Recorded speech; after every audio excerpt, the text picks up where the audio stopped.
Hare Krishna and welcome everyone to our weekly Bhagavad Gita session.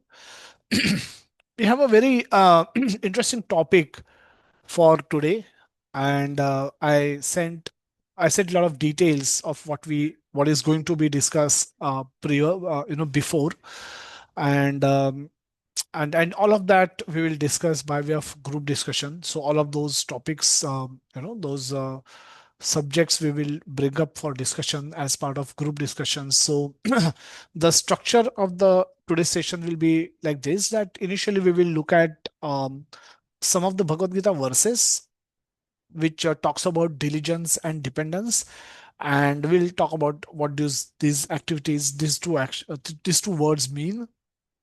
And later we will see some scriptural examples how people were diligent and how people were dependent on Krishna, and how they applied these learnings into their practical life. And we will take these learnings and into while discussing some of the real life situations where we face common challenges, common problems in terms of. So we'll look at predominantly, we'll look at two, three broad sections of problems. One is relationship issues. We have relationship issues. We experience stressful relationships in various aspects. Various facets of life. We want peace, but we get turbulence. We want love, we get betrayal, and we want trust, and we get the opposite. So we will look at relationship issues, and then we will discuss amongst ourselves what would be the approach to deal with those issues. Then the finance is another big issue. A lot of us have those issues as well, and we will talk about take some common problems out of this, and then we'll try and talk about what could be the possible solution basis the scriptures that teach us, and so on and so forth. So we have a couple of more topics, and one important topic is about my own progress in bhakti. What is my how should I be diligent, how should I be dependent, how and when I should be diligent, and how and when I should be dependent. So if you see, lot of these learnings, lot of these principles that scriptures talk about, Bhagavad Gita talks about, has direct practical application in our day-to-day life. If we choose to apply these teachings in our life can become peaceful and happy. If we choose to ignore these and try to live life according to our own whims and fancies, uh, we are subjected to huge risk. And we that's as a result, we see today's society, which is people wear t-shirt, don't disturb because I'm already disturbed. uh, so uh, it's a, it's a so it's a society where practically everyone is in stress, everyone is going through mental health issues, everyone is unhappy, and and in this whole world everybody is pretending to be happy while inside, deep inside, they are completely unhappy. um, and that is the most difficult part to do.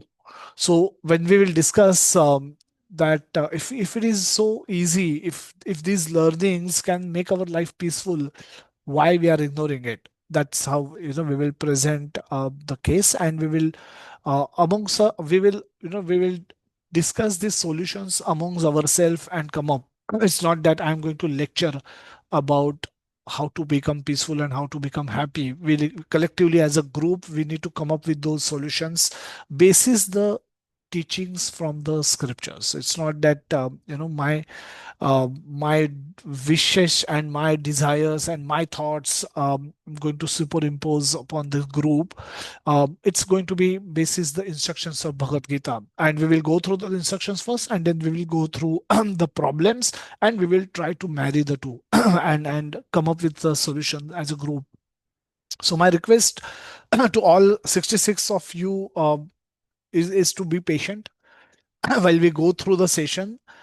Initially, we'll pick up a lot of verses from Bhagavad Gita, and we'll discuss some of those verses in little bit more details. Some of these are very famous verses, and most of you probably know these verses or would have heard these verses. So please be patient, even if it could be repetitive, you might feel, but be patient, because when it comes to the practical application, that's where our real test of knowledge comes. It's not Knowledge is not just by reciting verses. It's also we should be able to apply those verses in the practical scenario and come up with solutions. So that's a real application of knowledge. So if we and we need to do both. We need to know the verses, we need to know the problem, and we need to know how to marry the two and come up with solutions, workable solutions in today's time. It's not something abstract which cannot be worked upon. So with this, let's jump in right into the today's topic. So again, my request to all 66, 67 of you is to be patient. Let's go through this, the initial verses. It's very important to understand how Krishna think about our problems and what solution he has offered. And then we can take those solutions and then apply it to our life to come up with a peace formula where we can be peaceful, we can be happy, and at the same time we can go through the ups and downs in our life, smoothly. This image you will see throughout throughout this presentation, today's presentation. You know, the key to success is hard work and determination. So the first image signifies the importance of our own diligence. Diligence means our own hard work, our own effort. And the second image, you see the hand coming from the above is is a is a help, is a mercy that comes from above, what comes from Krishna, and the sanction that comes from Krishna. And as a result, as a result, the combination of both our hard work plus the mercy from Lord, we get what we get, or we don't get what we don't get. So let's begin our journey, today's session, by a beautiful verse which comes in second chapter of Bhagavad Gita, 47th verse. The famous verse, Karmanya iva adhikaraste Ma फलेषु कदाचन Ma karma फल हेतुर्भुर माते संगोस्त्व अकर्मणे. Krishna says, you have a right to perform your prescribed duty, but you are not entitled to the fruits of action. Never consider yourself the cause of the result of your activities, and never be attached to not doing your duty. It's a longish translation. Let's break this into four parts. The first part is karmanye iva adhikaraste. You have a right to perform your prescribed duty. Now that's the first part. That's the translation. Ma faleshu kadachana. But you're not entitled to the fruits of action. Kadachana, faleshu. Faleshu is karma phala. We do anything, we perform activities, and we expect certain outcome. It's very natural to expect outcome while performing duty. And Krishna says, while you can expect, but you don't control your outcome. You're not entitlement. It's not that having put in hard work, the result is guaranteed. That is something, there is some uncertainty. There's an element of uncertainty in terms of fruit, karma phala, that you will get while you perform your duty. But the fruit, you're not entitled to the fruit, means the karma phala is not guaranteed. The why it is not guaranteed, you may get some phala, but it may not be as per your expectation. You may get something, you may not get something. Whatever you get, you may not like, and whatever you want, you may not get. So there's an uncertainty, there's an element of uncertainty in terms of phala, karma phala. And the reason is explained in the third part. Ma karma phala heturbhur. Never consider yourself the cause of the result of your activities. Which means if you're working hard and earning throughout a month, and end of month you are getting salary, you should not consider yourself only to be the cause of your activities, cause of this the because you work hard you are getting salary. There is a you We generally tend to believe there is a direct correlation between the two. You have to work hard and you will get salary. Now between the two, Krishna says, there is a third element also. There is no It's not directly related. There's no direct correlation between the action and the result that you are going to get for your action. And Krishna says, you are not the only doer. You are not the only doer, because for you to get salaries there are factors which are beyond your control, have to work in your favor for you to be able to get the salary on the last day of the month. Even though you have put in all your hard work, even though you would have, generally we tell children, brush teeth daily, brush your teeth daily because you will not get toothache. uh, you take bath every day, wake up early in the morning every day, so that you can lead a very healthy life. It's not that those who brush teeth every day never goes and see a dentist. That's not the case. Those who wake up early, those who take bath every day, those who try to follow healthy routine, um, for health reason, it's not that they never see a doctor. It's not that they never fall sick, and they perpetually live for 100 years. That's not the point.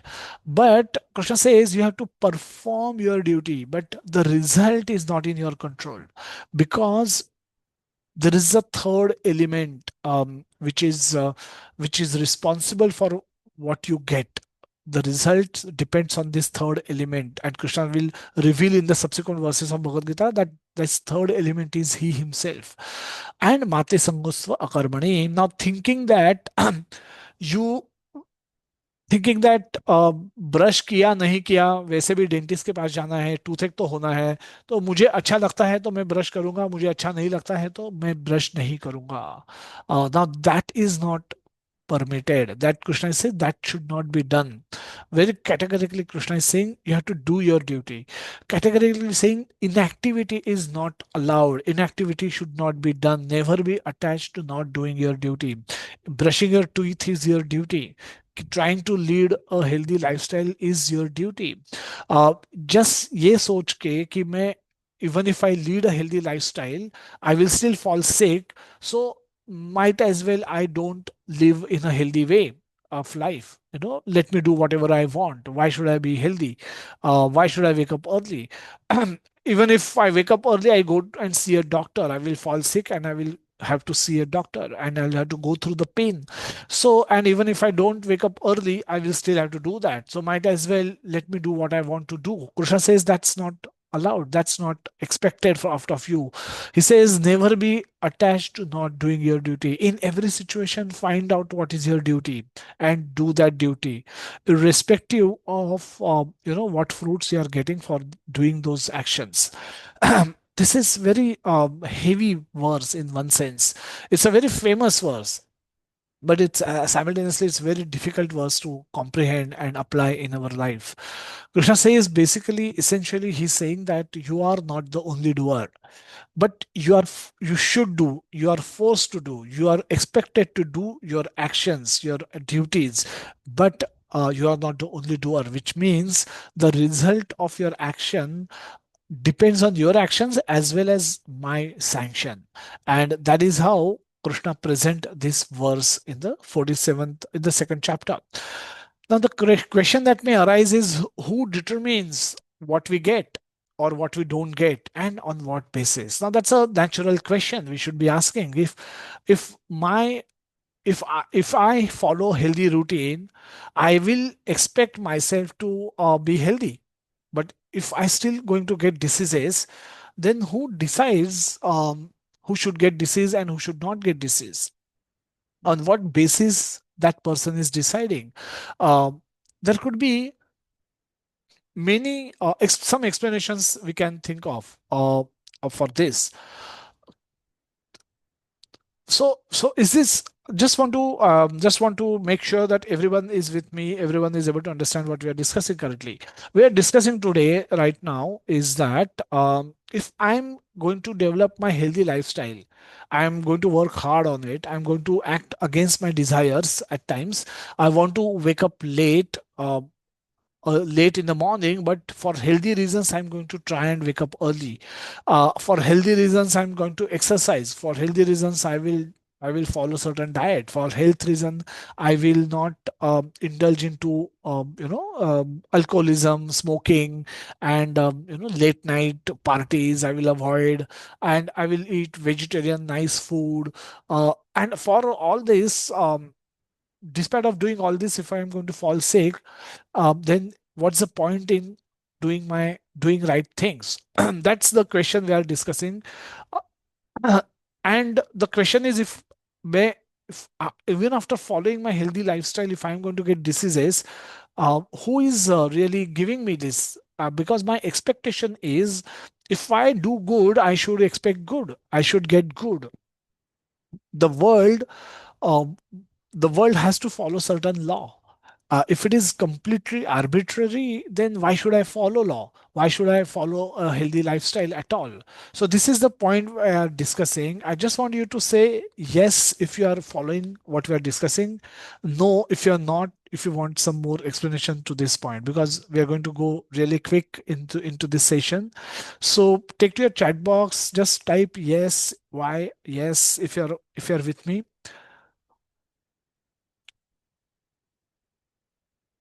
Okay, I have many yeses. Pravika, Gokul, Prabhu. Yes. Okay. So most of you, hopefully, I've not seen any no, but I'll take this as you're following what we are talking about, and we'll go further.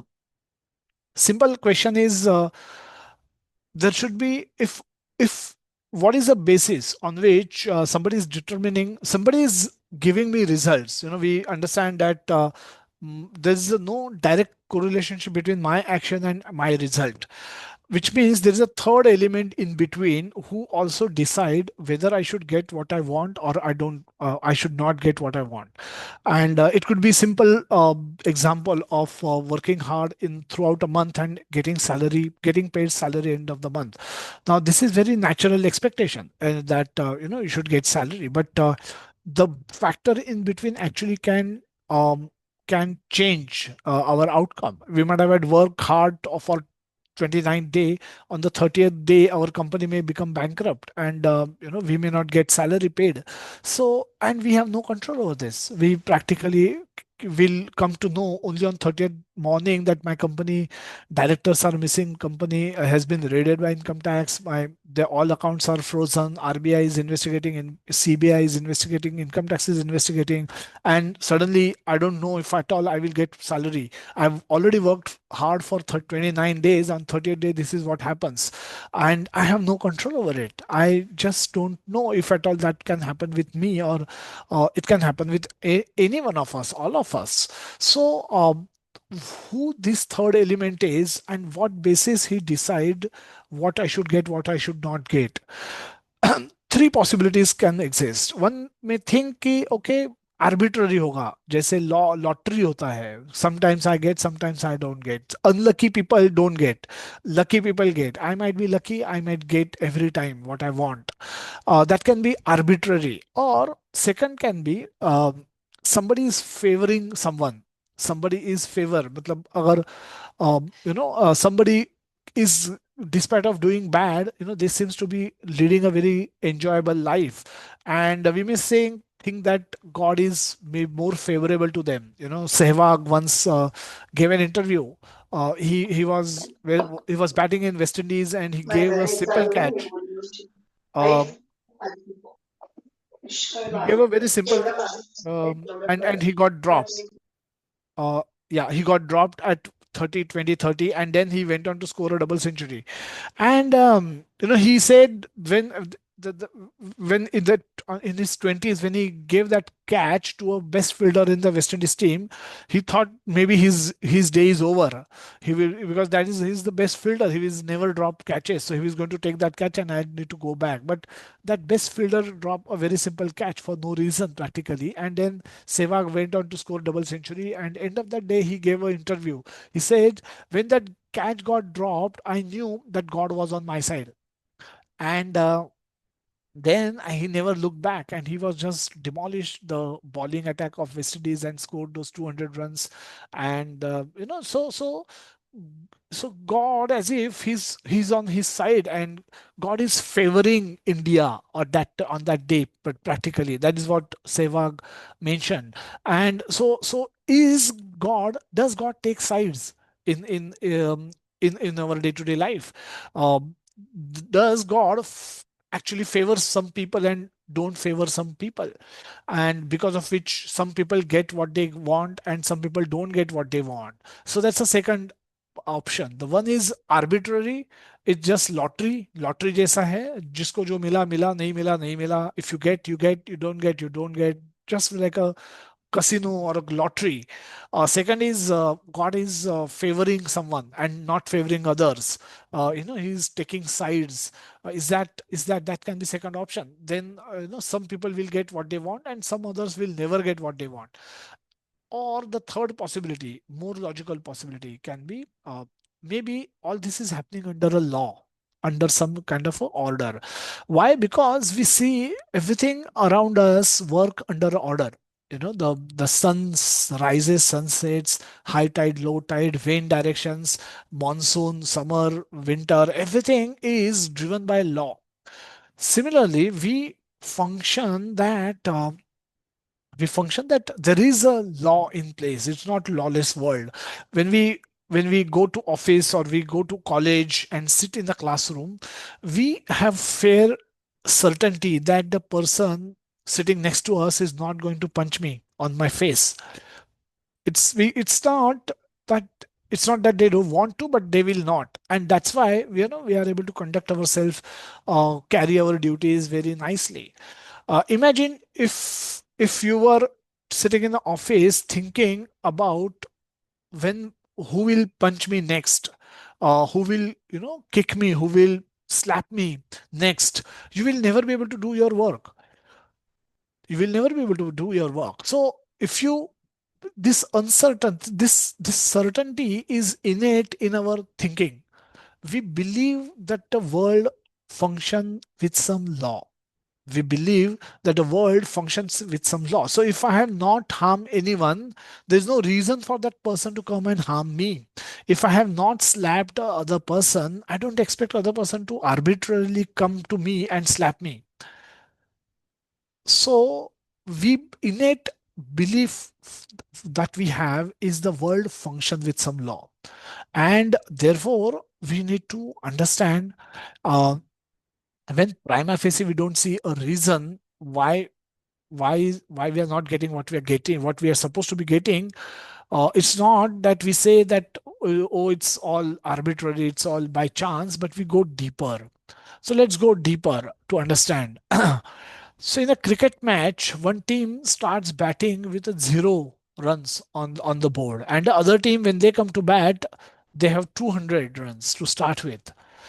Now, there could be reason we discussed the matter of chance. Is it a matter of chance that when the first team came to batting, they started with 0? Is it by chance that they started with 0, or is the scorer favoring somebody? Is God, just like God was favoring Sehwag, the scorer is favoring one particular team? So when that team comes to bat, their starting score itself is 200. When the other team is coming to bat, their starting score is 0. Or there could be a third possibility. The third possibility could be, maybe this is in um the first inning, the team might have done well and taken a lead of 400, 200 runs. That's why when they come back to bat, their starting score is 200, because they did well in the first inning. The second team, when they come to bat, they're starting with zero because they didn't batted well. They couldn't bat well in first inning.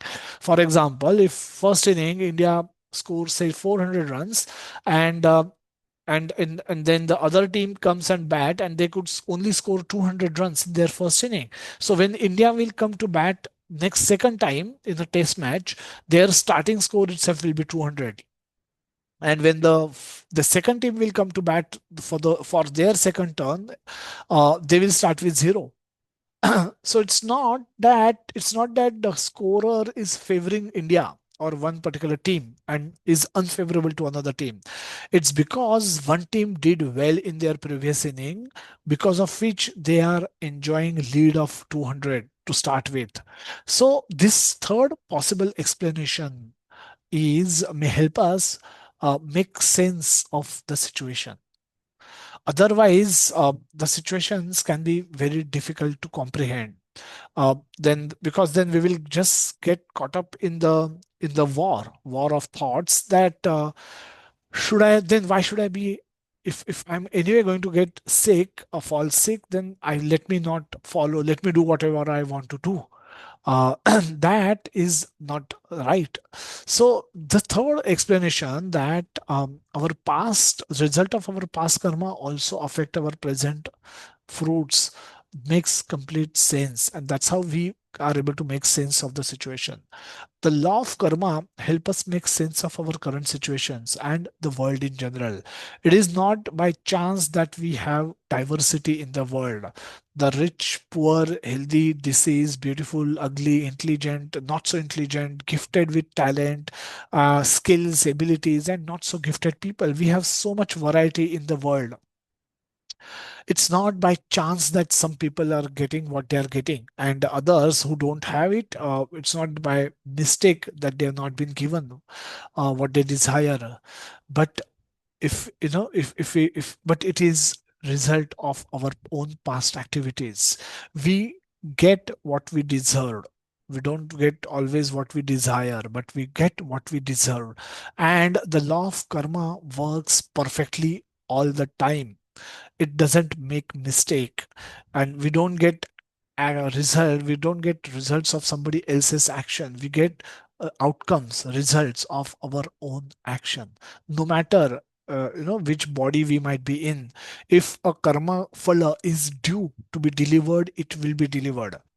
It's like a thief wears a black t-shirt, go and rob a bank, and next day when he's caught by police, he's wearing blue t-shirt and the police is showing him the CCTV footage. See, this is you who went and at night, previous night, and robbed a bank. You are stealing money from the bank, and then this thief is trying to explain to the police, no, no, look at him carefully. He's wearing a black t shirt. Look at me, I'm wearing a blue t shirt. I'm not the same person. Police is not going to listen to that explanation. They say it's the same person. Even if you have changed t shirt, you are the same persons. Say, hence, you should get what you deserve. You should, if punishment is you're getting supposed to get a punishment, you will get a punishment. So similarly, law of karma catch hold of us wherever we might be and deliver us what we deserve, good, bad, ugly. And hence, we need to be careful. We need to understand we are responsible for our actions. That therefore, Bhagavad Gita becomes so crucial because it will tell us how to act in the world. If in absence of Bhagavad Gita, we may be inclined to do what, जैसे मेरे मन को भाया मैं कुत्ता काट के खाया, मेरे मन की सुनूंगा मैं किसी की नहीं सुनूंगा. I have freedom, I am liberty, I am completely free, I don't want instructions, I don't want anybody to tell me what to do. Now that kind of mentality will help us land in bigger troubles rather than giving us stress free happy life. That's what we are hoping to have. Here we'll have completely the opposite. And it will be, we'll have perpetual trouble and practically no knowledge and no opportunity to go back to Krishna. That will be the worst. So Past karma decides our present life, and present karma will decide our future life. So we are responsible for our respective actions. We are responsible for our actions. We are accountable for our actions. We will see in the subsequent verses how our actions get captured and who keep account of our actions. प्रकृते क्रियमाणानि गुणैः कर्माणि सर्वशः अहंकार विमूढ़ात्मा कर्ताहम इति मन्यते. Spirit soul, bewildered by the influence of false ego, think himself the doer of activities that are in actuality carried out by the three modes of material nature. We have modes of material nature. That's a beautiful section of Bhagavad Gita which talks about modes of material nature in such a wonderful way. It's like an advanced knowledge given to us, and using which we can understand the intricacies of our mind, how our mind is really functioning, how our mind, what are the difficulties that we face and what's the reason behind those difficulties. If you study the modes of material nature, you will be able to easily understand all of that. So we are driven by modes determine how we think, how we act.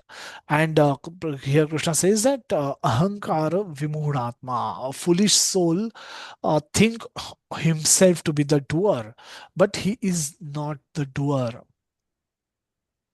Another beautiful verse, कर्मणो ह्य अपि बोधव्यम बोधव्यम च विकर्मणः अकर्मणश्च बोधव्यम गहना कर्मणो गति. The intricacies of actions are very hard to understand. Therefore, one should know properly what action is, what forbidden action is, and what inaction is. The action and a reaction, the karma and the fruit of karma. What we get by doing what is something difficult. Gahana. Gahana is a beautiful Sanskrit word which tells something which is very, very difficult to understand, very, very difficult to follow. It's mysterious, almost as if it is mysterious. It's a mystery to understand that. Very difficult. गहन शब्द use होता है गणित के लिए, कि बहुत कठिन गणित अगर हो तो उसको बोलता है गहन. कोई रहस्य के लिए कि बहुत ही क्लिष्ट रहस्य है तो उसके लिए गहन शब्द यूज होता है. Something very very difficult, practically impossible to crack, impossible to understand, impossible to solve a problem. That kind of a nature of problem is referred to as gahan. And Krishna is here referring karma gati, gahana karmano gati hi. The intricacies of action are very hard to understand. So which action lead to which outcome you're receiving because of which action. So there is a result. अगर आप बीमार गिरते हो तो आपको, you will not be able to figure out कि if there is a direct correlation between action and reaction, then that's fine. Then you have you are able to fairly relate the result to the action that you did. Example can be, if you eat say 5 ice creams previous night and you wake up with sore throat.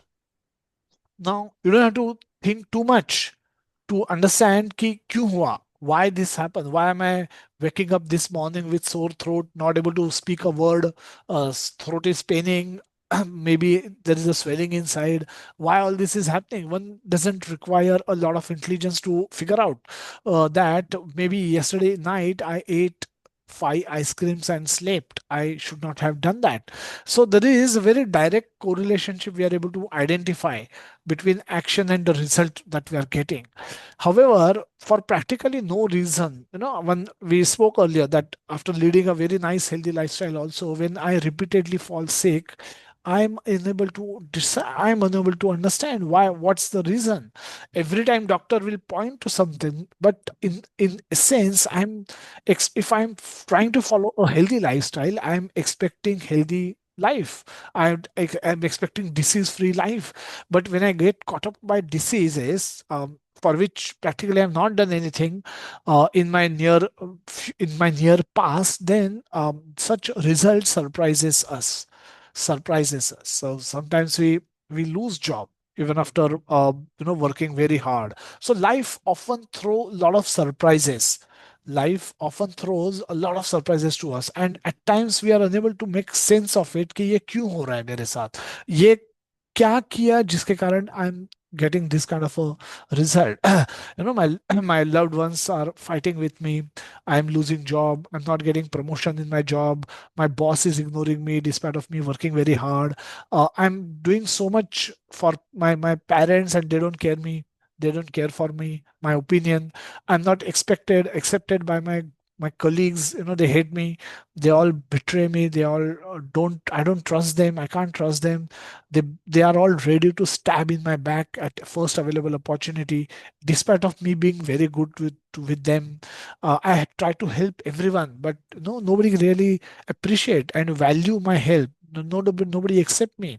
I'm becoming lonelier day by day. People don't include me in their groups, in their plans, and practically I have not done anything wrong with them. But why all this is happening? All of this is giving me trouble at a mental level, as a physical level. So why this is happening with me? Now we get caught up by such questions many times in our life while dealing through going through day-to-day problems. We may wake up early. We have to attend go and attend for a very important meeting, and we may really wake up early, start early, but despite of some stupid reason, we may get late for the meeting, and my boss may become angry with me for no reason. So I may wonder why. मैं मेरे तरफ से तो पूरी कोशिश कर रहा हूँ, but still I'm not able to do things properly as I'm expected to do, and because of which I may suffer. And so this is where Gahana Karmano Gati, Krishna says, intricacies of action and their reactions are actually very difficult for us to follow. Why? Because we have very limited view. Our vision is maybe we know few years in this lifetime. We don't have a view which go back in our millions of lifetimes. So our view is limited, therefore our knowledge is limited, therefore our confusion is bigger. But Krishna says, I can look at all your past millions of lifetimes, and therefore I will know why you're getting what you're getting. You will not be able to know, and because you will not understand, it will be very frustrating experience for you to because you will not be able to point to a reason why you are getting a particular result, and that can be very frustrating. And therefore Krishna says gahana karmanavati. It is when Krishna says it is gahan, we should understand it is gahan. It is indeed gahan. It is indeed very difficult to follow. Another beautiful verse in the ninth chapter, Krishna says, Nachamam tani karmani nibandhanti dhananjaya udasina vadasina asaktam teshu kesh karmasu. That, oh Dhananjaya, all this work cannot bind me. I am never detached. I am ever detached from all these material activities, seated as though neutral. Udasina Vadasina. Whatever Krishna is doing, what Krishna is doing, we will come to know in the when we will discuss 13th 13.23rd verse. But Krishna says, I am acting also in this world. And when I'm acting, I'm not bound. I'm not bound. My actions are not, I'm not bound by law of karma. Why? Because when I'm acting for other people, I'm interfering in other people's life. How am I acting? I'm acting like a judge. A judge sitting in a courtroom gives decision. And he is udasina. He may give reward to somebody and punishment to somebody, and he's not enjoying, he's not doesn't feel very happy when he gave reward to that person, and he does not feel very pain by giving punishment to another person. Why? Because there is no he does not have a personal agenda. When he writes order giving reward, he's not going to get a him. So that way he is neutral. He is neutral, and therefore Krishna says, Udasina Vadasina Masaktam Teshu Karmaso. I am seated as though neutral. So Krishna is Hare Krishna Prabhuji, you are not audible. No, no, Prabhuji, please check. Prabhuji is audible clearly, hopefully, to me and to everyone else also. Please check your attachments. Hare Krishna. so just to check, anybody else has issue with audio? Audio No, is Prabhuji. No, Prabhuji. Audible, Prabhuji. All right. Maybe Prabhuji, you can just check, double check on the about the audio settings, or put it on speaker. That's best. So Krishna is interfering in our life, as if as just like how a judge will deal with a case. Basis evidence, a judge will give somebody punishment. Basis evidence, a judge will give somebody a reward. And Krishna says, I'm neutral. But Krishna says, I'm not always neutral. Okay, judge has to be neutral all the time. Krishna says, sometimes I'm neutral, but most of the time I'm neutral. But sometimes I can be favorable to some. कैसे देखो, 9.29 Krishna says, reveals again, न सम्मोहम सर्वभूतेषु न मे द्वेष्टोऽस्ति न प्रियः ये भजन्ति तु माम भक्त्या मयि ते तेषु चाप्यहम्. I am in general, I'm equal to everyone. Sammoham. I envy no one, nor I'm partial to anyone, which means I'm equal to everyone. The similar point that he was speaking about in the ninth verse of ninth chapter, that udasina vadasina. So I'm equal to everyone. Trupti, you don't have. So please don't annotate, because I'll do to. I need to keep deleting it and waste time in that. So I'm equal. I'm not partial to anyone. I'm equal to everyone. I'm udasina vadasina. I'm actually not. I'm not I'm not really involved personally into other people's life when I'm sanctioning them good results or sanctioning them bad results. I'm acting as if I'm a judge, and basis evidence, basis their respective karma, I'm giving them fruits of their actions. However, I'm equal to all. Krishna says this. However, but whoever renders service unto me in devotion is a friend, is in me, and I am also a friend to him. This is a very bold statement Krishna makes, that in general he wants to be neutral. But if you start loving Krishna, if you start serving Krishna, Krishna says, I become your friend. He is my friend and I am his friend. Ye yatha mam prapadyante tam sathaiva bhajameham. That as you surrender to me, I reciprocate. See, Krishna, though is like a judge is actually neutral. When you're acting like a judge, actually you are like a neutral. But the same judge, when he go back and he will have his son and grandsons, he will play with them, he's friend with them, and at times he will favor them. It's very natural that to be able to favor to someone who is devoted to you, someone who is of your friend, who is ready to do anything for you. It's natural emotion is for us also to be able to reciprocate with them. Uh, because Krishna is a person, Krishna can reciprocate. Krishna is reciprocal. If he were not to be a person, he would not have been reciprocal. Then even if your friend, you can't become friend with law of gravity, can you? Law of gravity, what does it do? It If you throw something from terrace, it will fall down. If you throw a child from terrace also, a child will fall down. And even if you may consider yourself to be friend of law of gravity or friend of the believer of science, believer in propagator of science, and even if you jump from terrace, you will also fall down, because law of gravity does not have friends. Law of gravity is a principle is always neutral. But Krishna is a person, and person can have friends, a person can have reciprocal qualities. A law of gravity will never reciprocate. Even if you praise law of gravity, even if you try to fight with the whole world explaining them and proving the law of gravity, even if you would have invented law of gravity is not a friend to anyone, because it's a principle. So Even if the inventor of law of gravity, even if when they jump from terrace, they will also fall down and break their limbs and may die.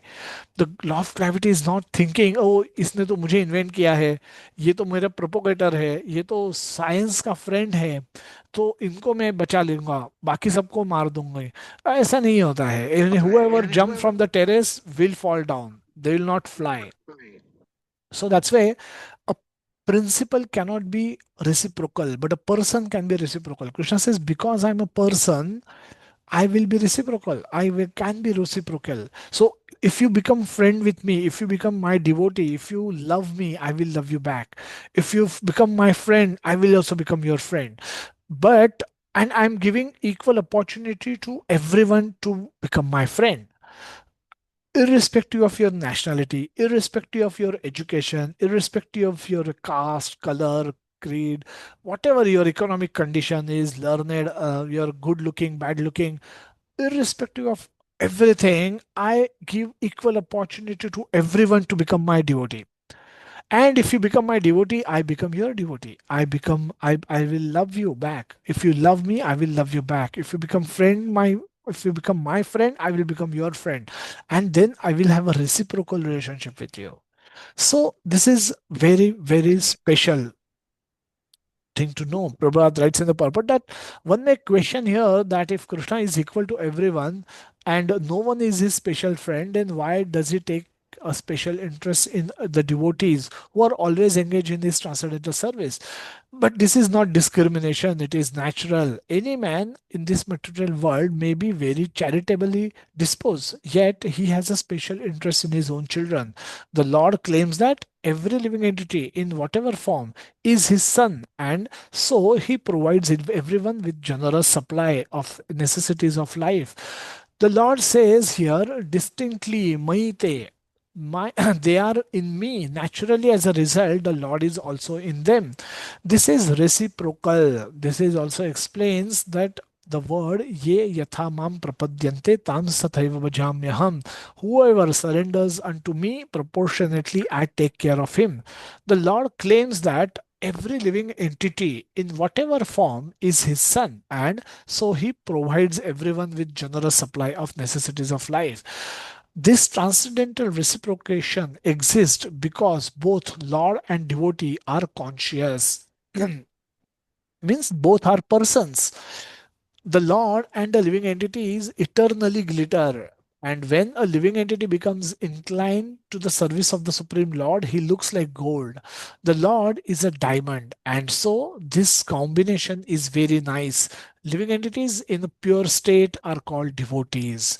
The Supreme Lord becomes the devotee of his devotees. Isn't it very special? The example we see Lord Narsimhadev, when he appeared, he took both Hiranyakashipu and Prahlad on his lap. He's that way, I'm equal to everyone. Krishna says, I'm equal to everyone. Samoham sarvabhuteshu, name dveshyosti na priyaha. I'm equal to everyone. So Lord is equal to both Hiranyakashipu and Prahlad. But what he's doing after taking them on his lap, what he did with them is his reciprocation. So he killed Hiranyakashipu by by performing an open stomach surgery live, and he loved Prahlad. He loved Prahlad. He he was very affectionate to Prahlad. Thus, he offered Prahlad the same lap on which a few minutes back, few hours back, Hiranyakashipu was lying. And the same lab, Prahlad got treatment what he deserved, and Hiranyakashipu got treatment what he deserved. So Lord is equal to both, but reciprocal. Being reciprocal, he is reciprocating with both of them in their respective mood. 13.23 is another beautiful verse where Krishna says that Upadrashta Anumantacha Bharta Bhokta Maheshwaraha Paramatmetu Chapyukto Dehesmin Purushah Paraha. Yet in this body there is another, a transcendental enjoyer who is the Lord, the supreme proprietor who exists as the overseer and permitter. Upadrashta is overseer and Anumanta permitter, and who is known as the super soul. Beautiful verse. Prabhupada write in the purport that it is stated that the super soul who is always with the individual soul is the representation of the Supreme Lord. He is not an ordinary living entity. To classify this, the Lord says that he is represented as the Paramatma in every body. He is different than individual soul. He is para, transcendental. The individual soul enjoys the activities of a particular field, but the super soul is present not as finite enjoyer nor as the one taking part in the bodily activities, but as the witness, overseer, permitter, and the supreme enjoyer. His name is Paramatma, not Atma, but he is transcendental, Param Atma, Paramatma. That's why he's called Paramatma. So he's not ordinary, he's not limited to one body, but in fact he's limited to all the bodies. He has knowledge of all the bodies. He doesn't come to this body for enjoying, but he's coming there for observing, for permitting, and observing and permitting. He does not take part in bodily activities, but he is present there to witness, oversee, and permit. Witness, overseer, and permitter, and the supreme enjoyer.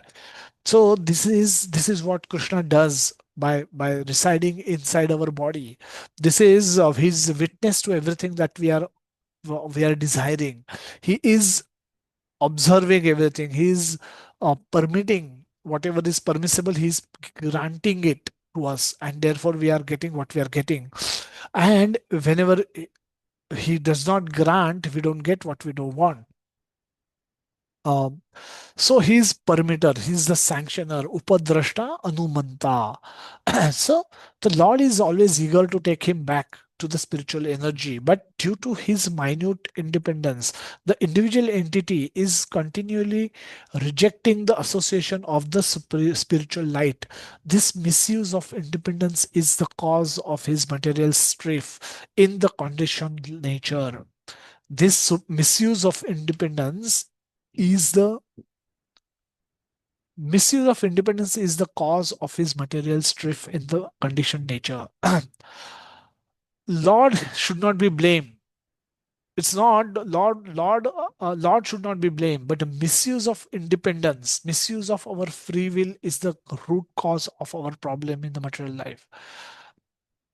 Because we misuse our free will, we act the way we should not have acted, and as a result, we get fruits which comes to us as suffering, and then that pain us, that really sometimes surprise us, because it could be pertaining to my previous lives, and in my current life I'm not able to relate with that fruit. Why am I getting such a horrible result when I have not done anything wrong in this life?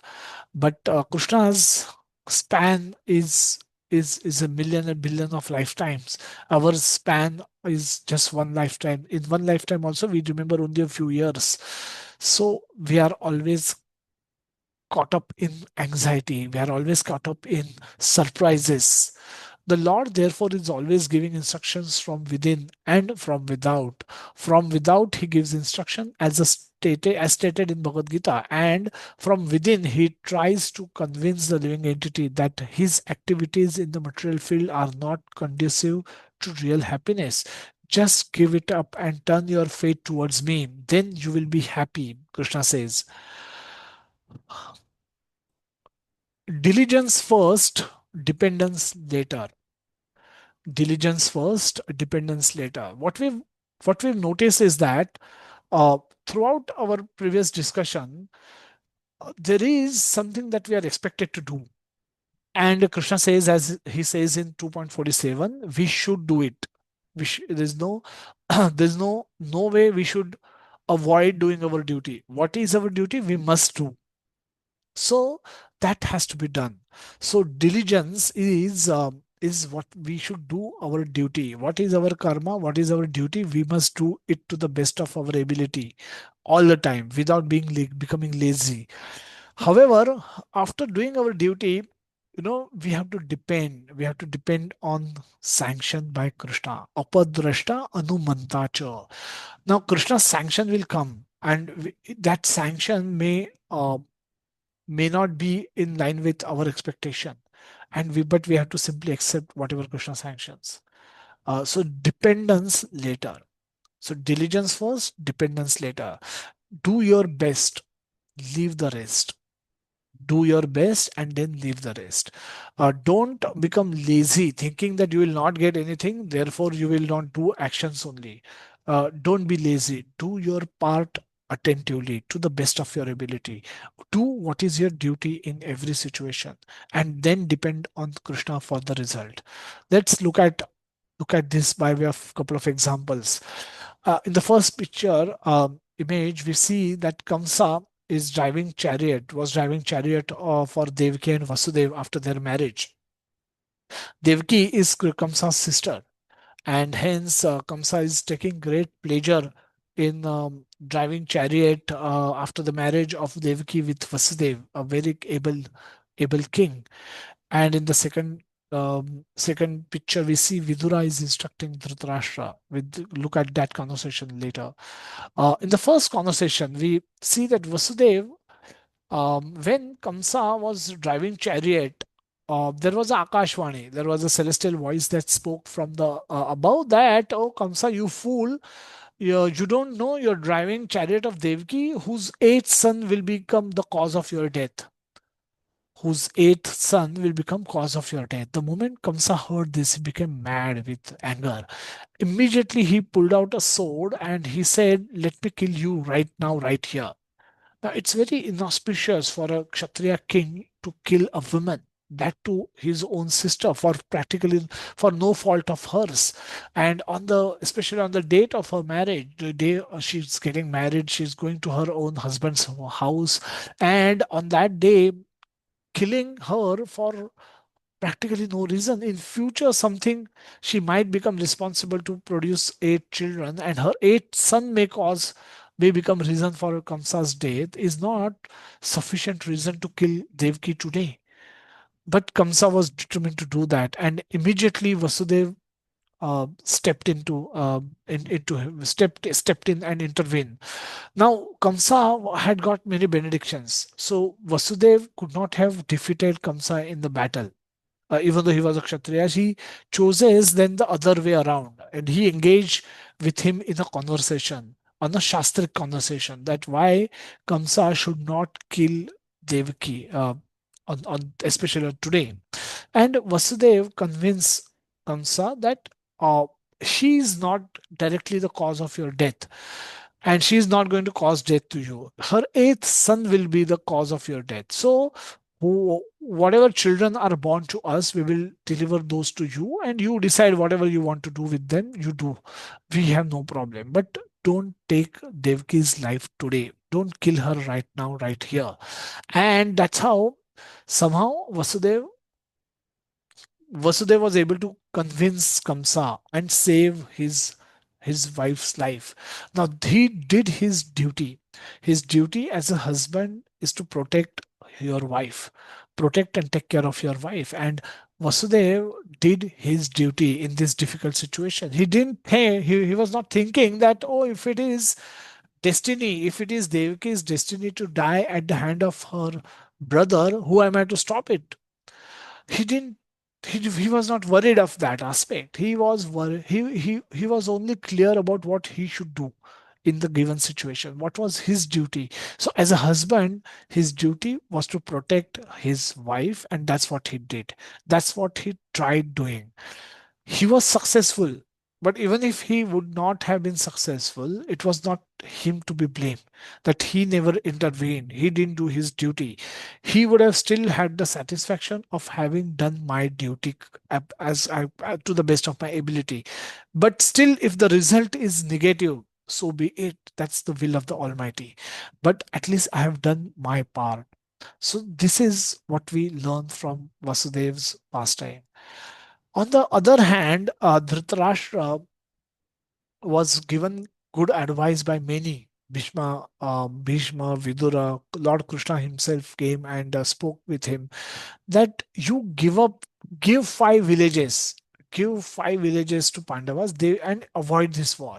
If this war were to take place, Arjuna single-handedly defeated the entire Kaurava army in the war of Virat.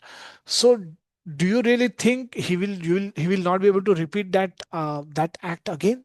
And this time he will not just defeat them in war, he will kill them in war. So why you want to do it? Why you want to do that? Why you want to become a root cause of your the destruction of your dynasty? You have 100 sons, live with them happily.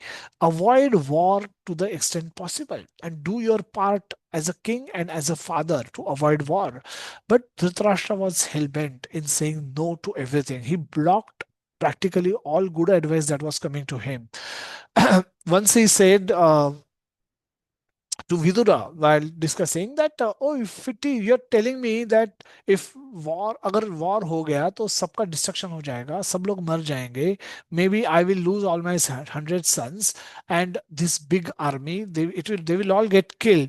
But he's saying, if it is will of the Almighty is to kill all of them, who am I, such small mortal soul, to stop that from happening? What power do I have to stop that from happening? Now that is a classic classic argument that Dhritarashtra put forward in front of Vidura, that I am such a small mortal soul. मैं बहुत ही ordinary छोटा सा बंदा हूँ. अगर भगवान चाहते हैं, इफ भगवान चाहते हैं कि इन सब का विनाश हो, ये सब लोग मर जाए, तो who am I to stop them? Stop God? How can I stop God?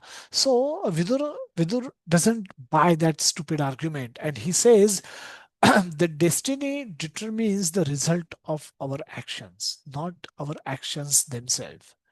Destiny determines the result of our actions, not actions themselves. So, which means you do what you have to do, do your duty, find out what is your duty and do it.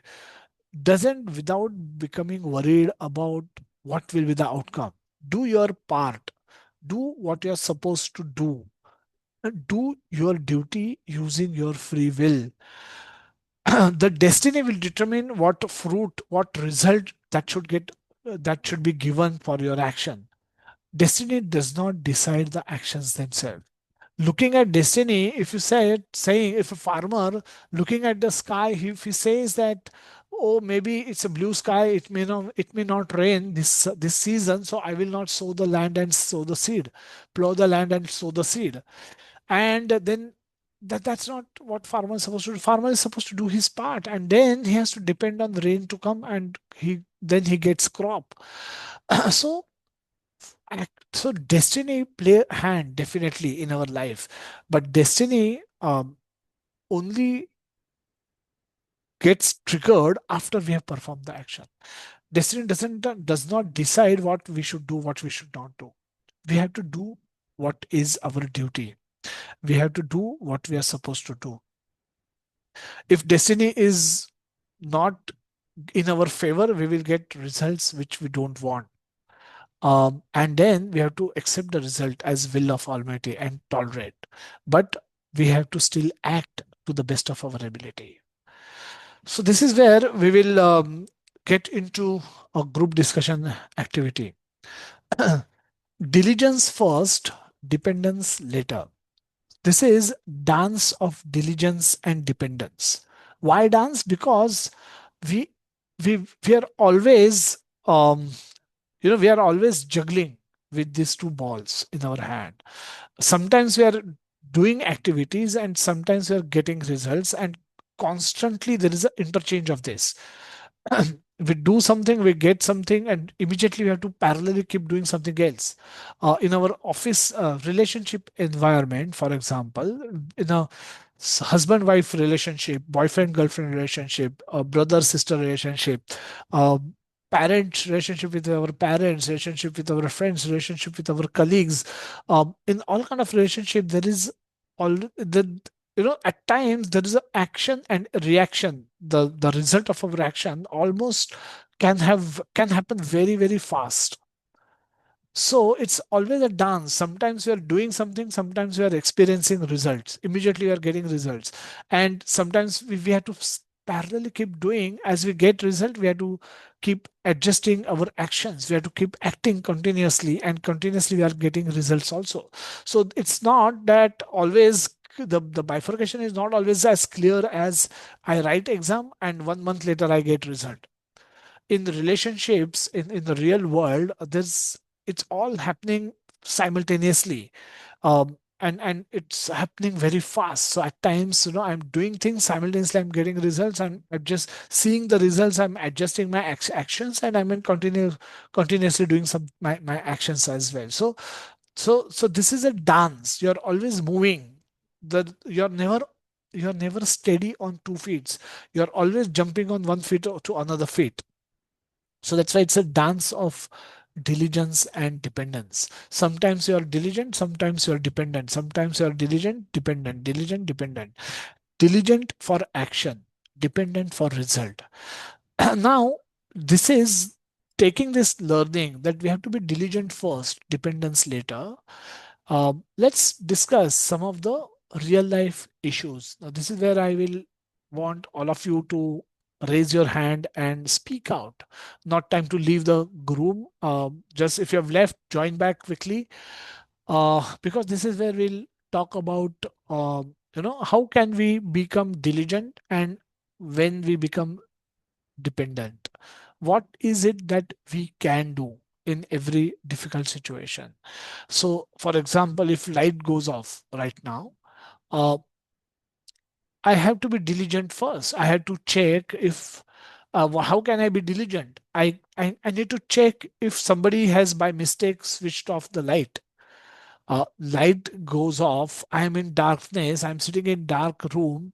Um, I have two options. I should be diligent, or I should be, or I can be I should be, I will be diligent, and I will try to find out the reasons for light going off. And there could be immediate reasons available.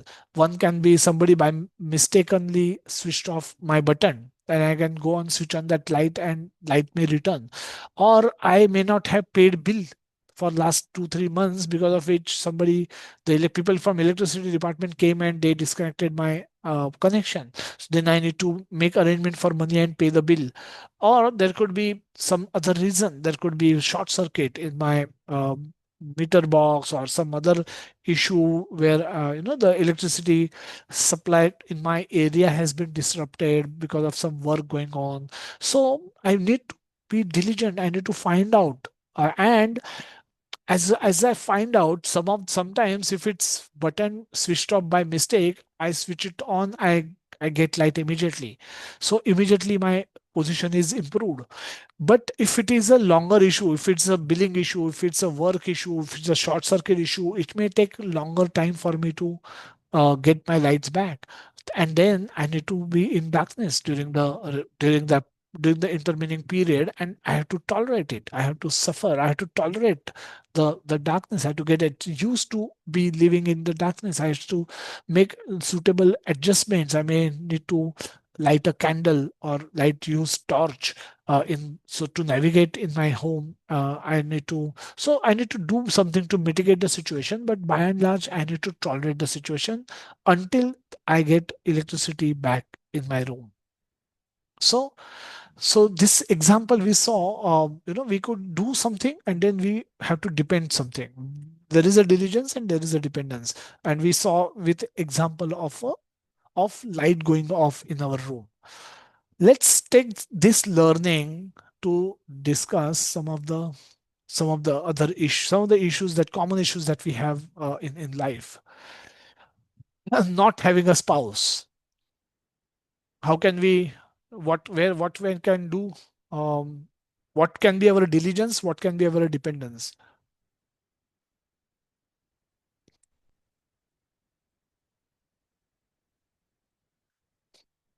Somebody claims to शादी नहीं हो रही है, not getting married, not getting girl, not getting a boy. How can we, what can be our advice to such people?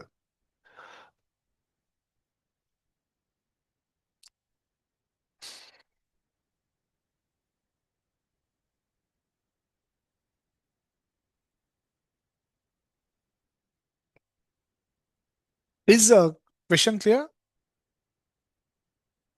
If we have to go through all the list of problems, some of those could be directly relatable to us, some of those may not be relatable to us, but we need to wear a neutral hat and think and talk. Everyone expect, well, these are all very general problems and give general solutions. They're not scriptural solutions. I'm not expecting, but come up with some solutions. Vikas Soji, starting with you. What can be diligence? What can be dependence? Where can be dependent? What Hare can? Krishna, Prabhuji. Yes, Dandavat Pranam. Hare Krishna.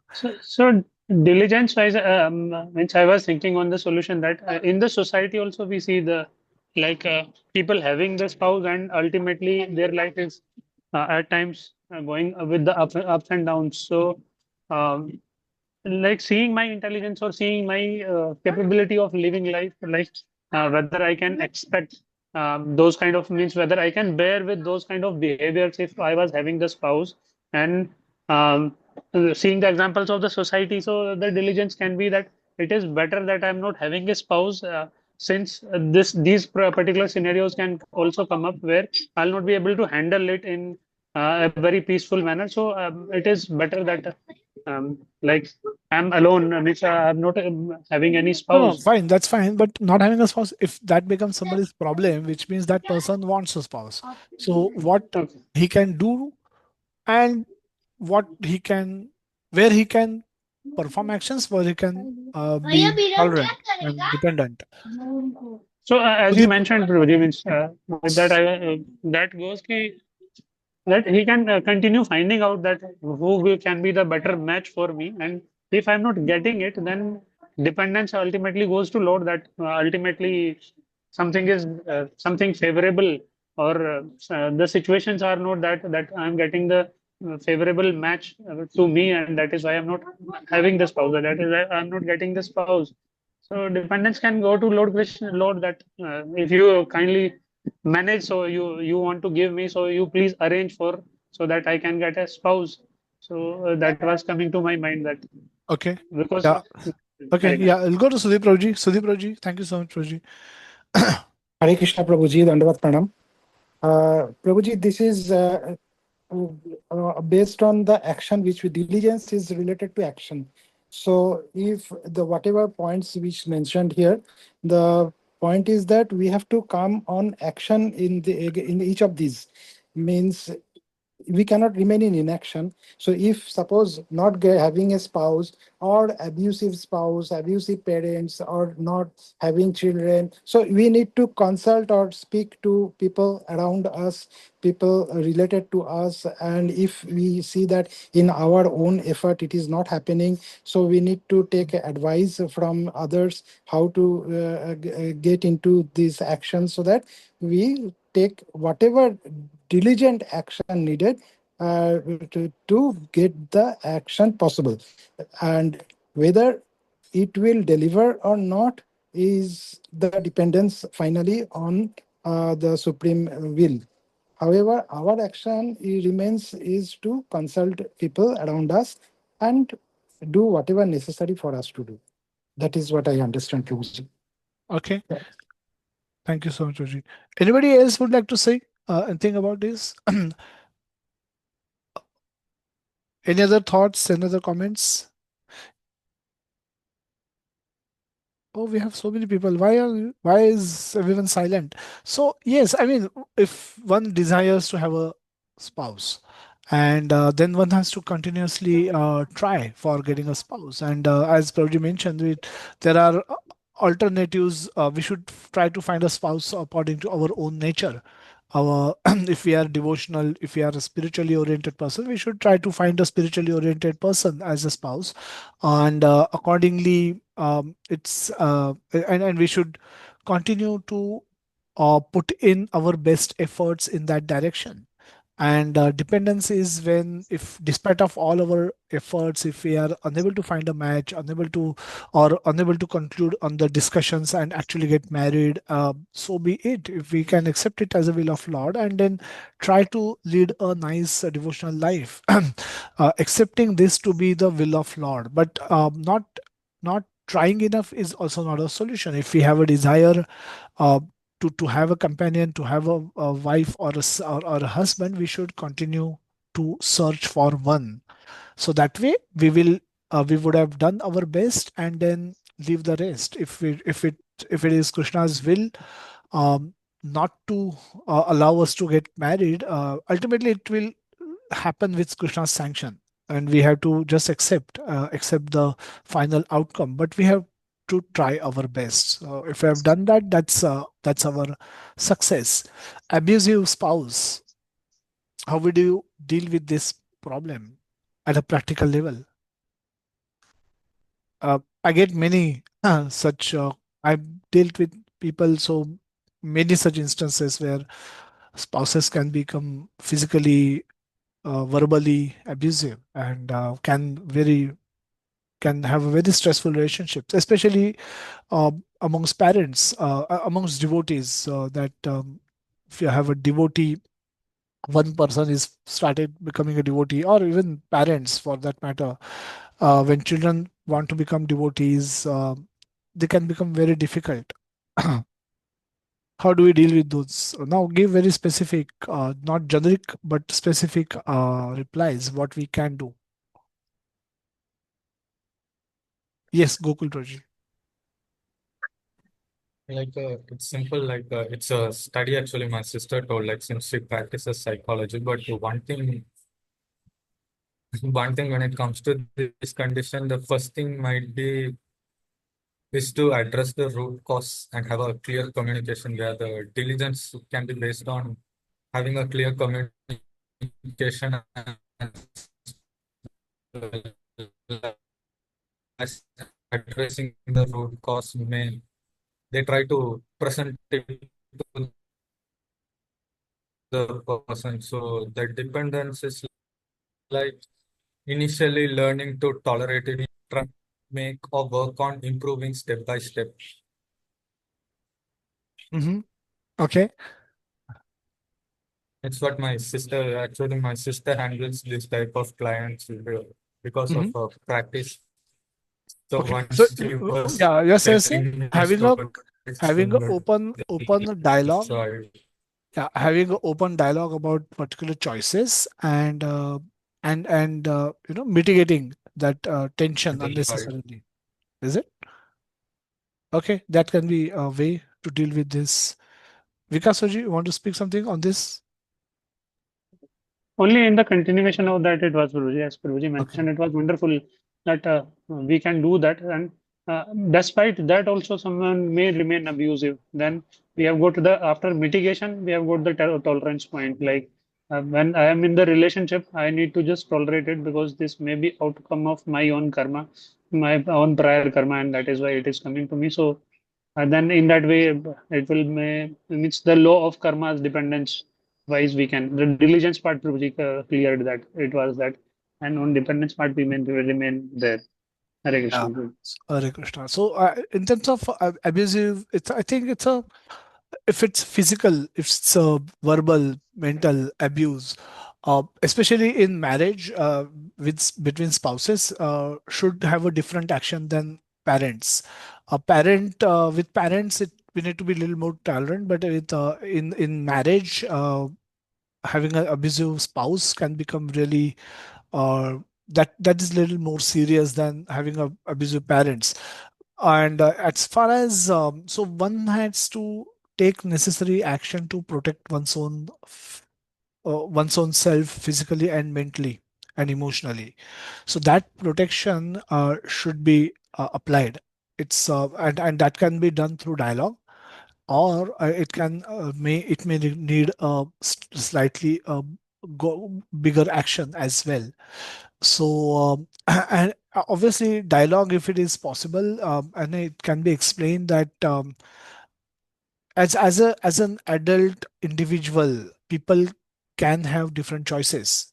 In one home, somebody may learn a laddu, somebody may learn a naan khatai, and though two people need not necessarily have same choices. And one, as an adult, informed individual, if one is inspired to follow a particular lifestyle, particular way of life, and if it is there's nothing, it's not harmful to anybody else, if it is meant for their own self purification, and if they are not forcing others to act as per their their this thing, then every one of us should be given independence to do what we feel right for us.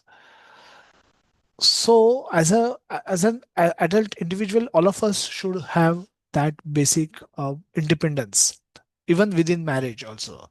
So that way, that has to be discussed, and those boundaries need to be chalked out very clearly. And despite of that, if the physical abuse, especially that continues, then some drastic step might become necessary in order to, one, protect ourselves physically, mentally, and then protect our devotion as well. Mm. With case of parents, things can be little bit more subtle. Things can be a little bit more, because with parents, we the role of tolerance will be slightly more.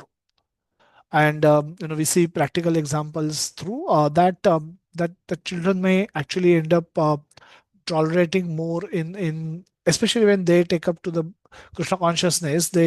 It's not always easy, because if your parents are not Krishna conscious, if nobody else in the family is Krishna conscious, it's difficult to suddenly change the way of life of people. And it's not always easy, it's not always accepted very easily by parents. And there sometimes the role of tolerance is bigger for children. And then in the so the so there the children may we know some children actually they hide their devotion. They chant when nobody's watching. They close the room and they do japa. Children normally do wrong things when by closing the doors, but devotee children actually hide their bead bags under stuff, their stuff, and then they chant when no one is watching. So all of those things we've seen, people doing. And at times this is where they will at some stage, they will step out, they will also become independent, and then they'll be able to practice bhakti in more with more dedication, with more sincerity. But during this period also, actually their bhakti is becoming stronger, because they're taking risk for performing devotional service. Madhu, I'll just give a quick opportunity for you to speak. You want to contribute something? You want to say something? Yes, sir. Yes, Madam. Like actually, I've been started some spiritual practice with Sanatan Satsang, where I'll be having some chants and everything. But sometimes when, like, even I've started very late, so I need some time to get into practice and everything. But suddenly, if we get aggressive, or suddenly if we reply to something, if my parents are asking, then suddenly they'll taunt me like, "Oh, you're doing all this japa and all, and still your nothing has been changed." They keep taunting me if I'm doing some japas and react sometimes. Yeah, they expect It hurts me magic a to lot. end. Yeah, yeah. So it takes time for us. So that's going to be a last section. That why am I not changing? मैं जपा भी कर रहा हूँ, तो why Mm, everything is not changing? It takes time. mm, That's going to be another second, third slide where we'll discuss that aspect, that mm, things overnight don't change. They can change, but generally it takes time for us to, the anartha nivritti, where our nature becomes peaceful, calm, all that happens. But it can take time. It can take time for us to learn Bhagavad Gita, understand Bhagavad Gita, perform sadhana, chant Hare Krishna Mahamantra every day, meet devotees, talk to devotees, discuss our problems with devotees. And when all of this happens over period, we realize that all our inclinations to do all wrong things start reducing. It doesn't disappear overnight, but they definitely start reducing. If we were earlier eating inclined to eat meat, that inclination goes away. That our inclination to lie go away and cheat go away. We become very trustworthy person, we become very simple person, we become very clean persons.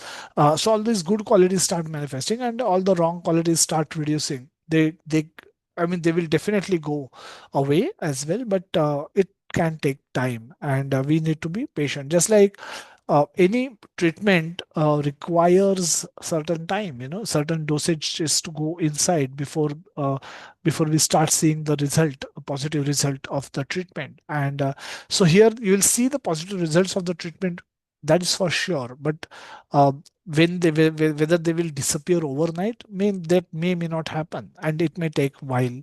So we have to be tolerant during that phase as well. But thank you for sharing that wonderful thought. Not having children and having children who don't listen to us is again a very common problem. Not having children, we can pray. We can pray to Lord, and then keep trying. Consult whatever we can do, doctors or whatever, and then ultimately it's will of the Lord to whether to allow us to have a child or not to have a child. It's ultimately the will of the Lord. So we should tolerate whatever is ultimately sanctioned by the Lord, but we can try whatever we can. Children not listening to the parents, different stage, different children come up with different problems. Very small child is very controlled, can be controlled by parents. As children grow, uh, the control reduces and the parents' role become advisory. Parents become advisors to their children from the age of 12, 13, 14, 15 onwards. Parents really don't have control over their children. If their 12, 13, 14-year old child says that I don't want to take bath today, earlier a 4-year child, parent would have picked them up, taken to the bathroom, and have them given them a bath themselves. But at the age of 14, a parent is not able to do that. So then you have to inspire your child to by telling benefits of taking bath every day, or how they can become healthy, good looking by take after taking bath, or yena kena prakare na inspire them, advise them and inspire them to take bath. You can't really lift them and take them to the bathroom and wash them. You can't do that anymore. So our role changes, and children not listening sometimes happens because parents are not understanding their role. They're not in the right role. They're not dealing with their children with the right mindset. Sometimes when the so a 4-year-old, we don't have to have an advisory mindset. We have to have controlling mindset. We have to just do things, get them do things. And as the children grow, we become inspirer or advisors to our children. And that advisory role has a limitation. If despite of doing our best to inspire a child to go and take bath, if she chooses not to take bath, so be it. I mean, she will or he will learn by her own personal experience, because then some day will come when they will actually fall sick, and then they will be hopefully able to relate the result of sickness with the action of not taking bath or remaining unclean. So that is how they can learn. Anybody wants to speak anything on this children topic? Vikas Oji, Hare Krishna, Guruji. yes, Dandavat Pranam. it Just becomes Guruji, like just a two-way discussion. I'm surprised why this is such a common topic. Why people are silent on this topic as well. I'm so surprised.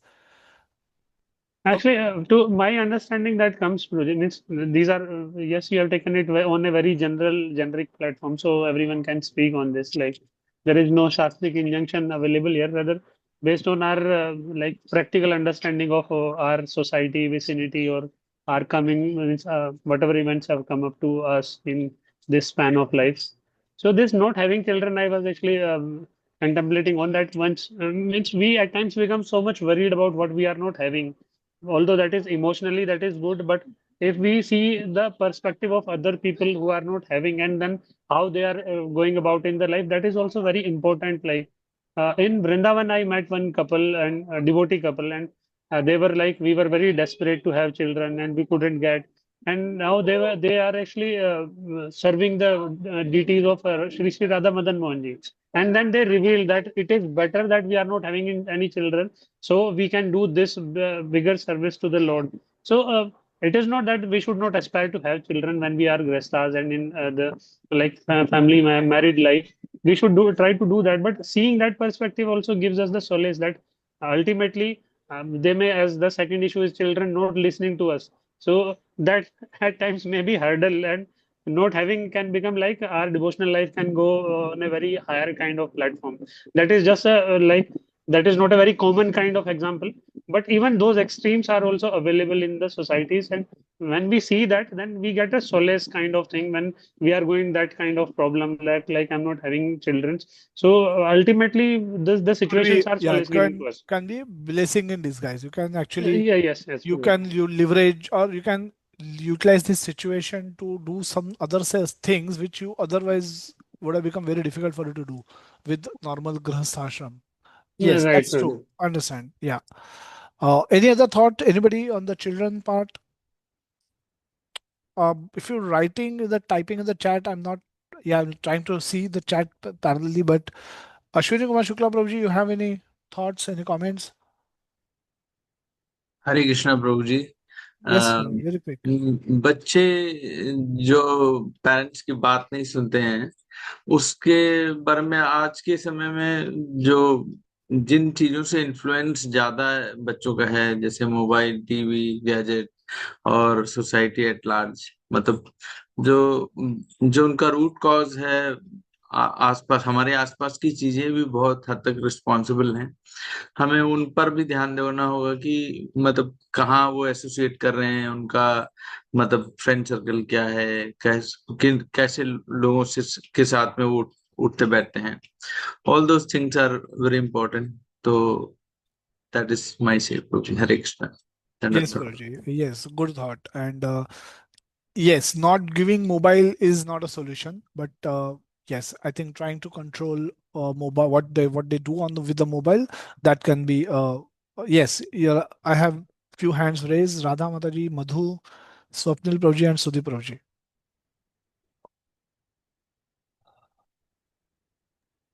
Hello, sir. Yes, Mataji. I just wanted to mention something.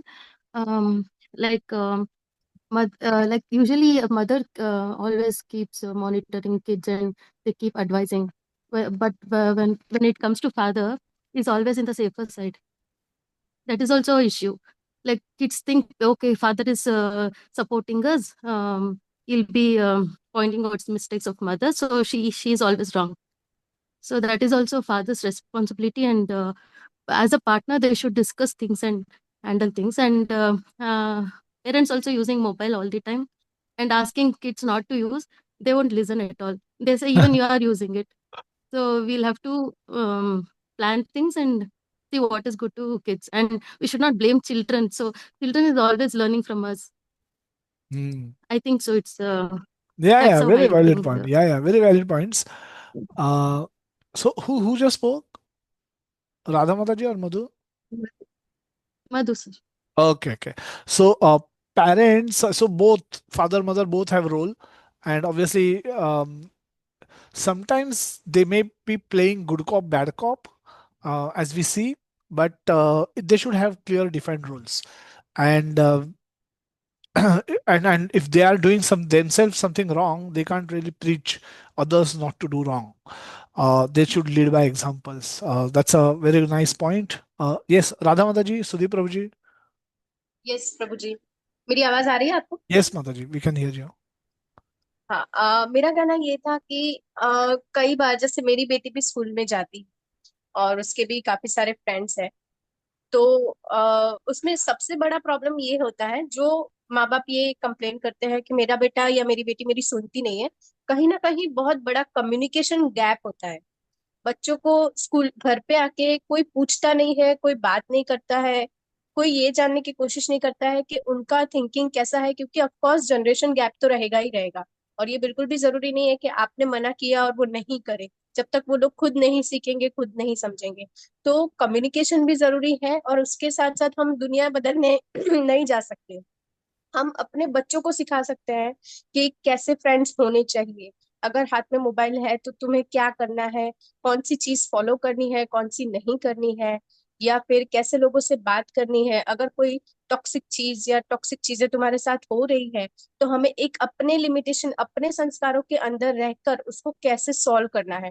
तो ये सारी चीजें communication से हो सकती है। और अगर कम्युनिकेशन नहीं होगा तो बच्चों को पेरेंट्स पे ट्रस्ट भी नहीं होगा। बच्चों को ये लगेगा कि मतलब मुझे समझ ही नहीं रहे, मैं उनसे बात ही क्यों करूं। तो उनके लेवल पे जाके कम्युनिकेशन बहुत ही जरूरी होता है।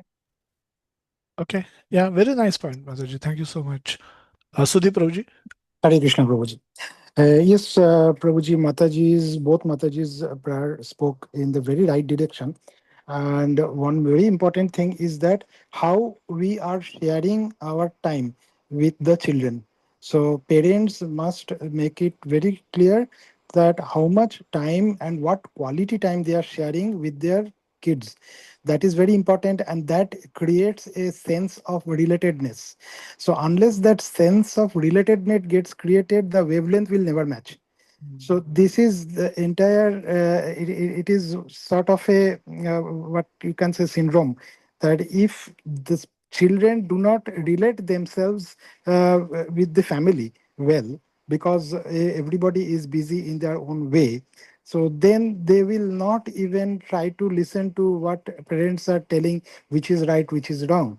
So relatedness is very important for father and a mother, and also couples, husband and wife, how they behave with each other and relate themselves with each other is very well watched by the young persons in the family.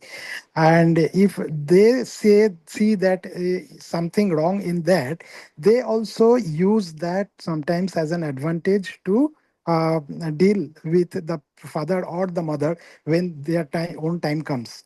So that is also very useful for the senior members in the family to maintain their behavior, and they should always make a friendly approach in the family, and also give the chance to the young kids to speak their mind, so that there is a very useful exchange of relationship.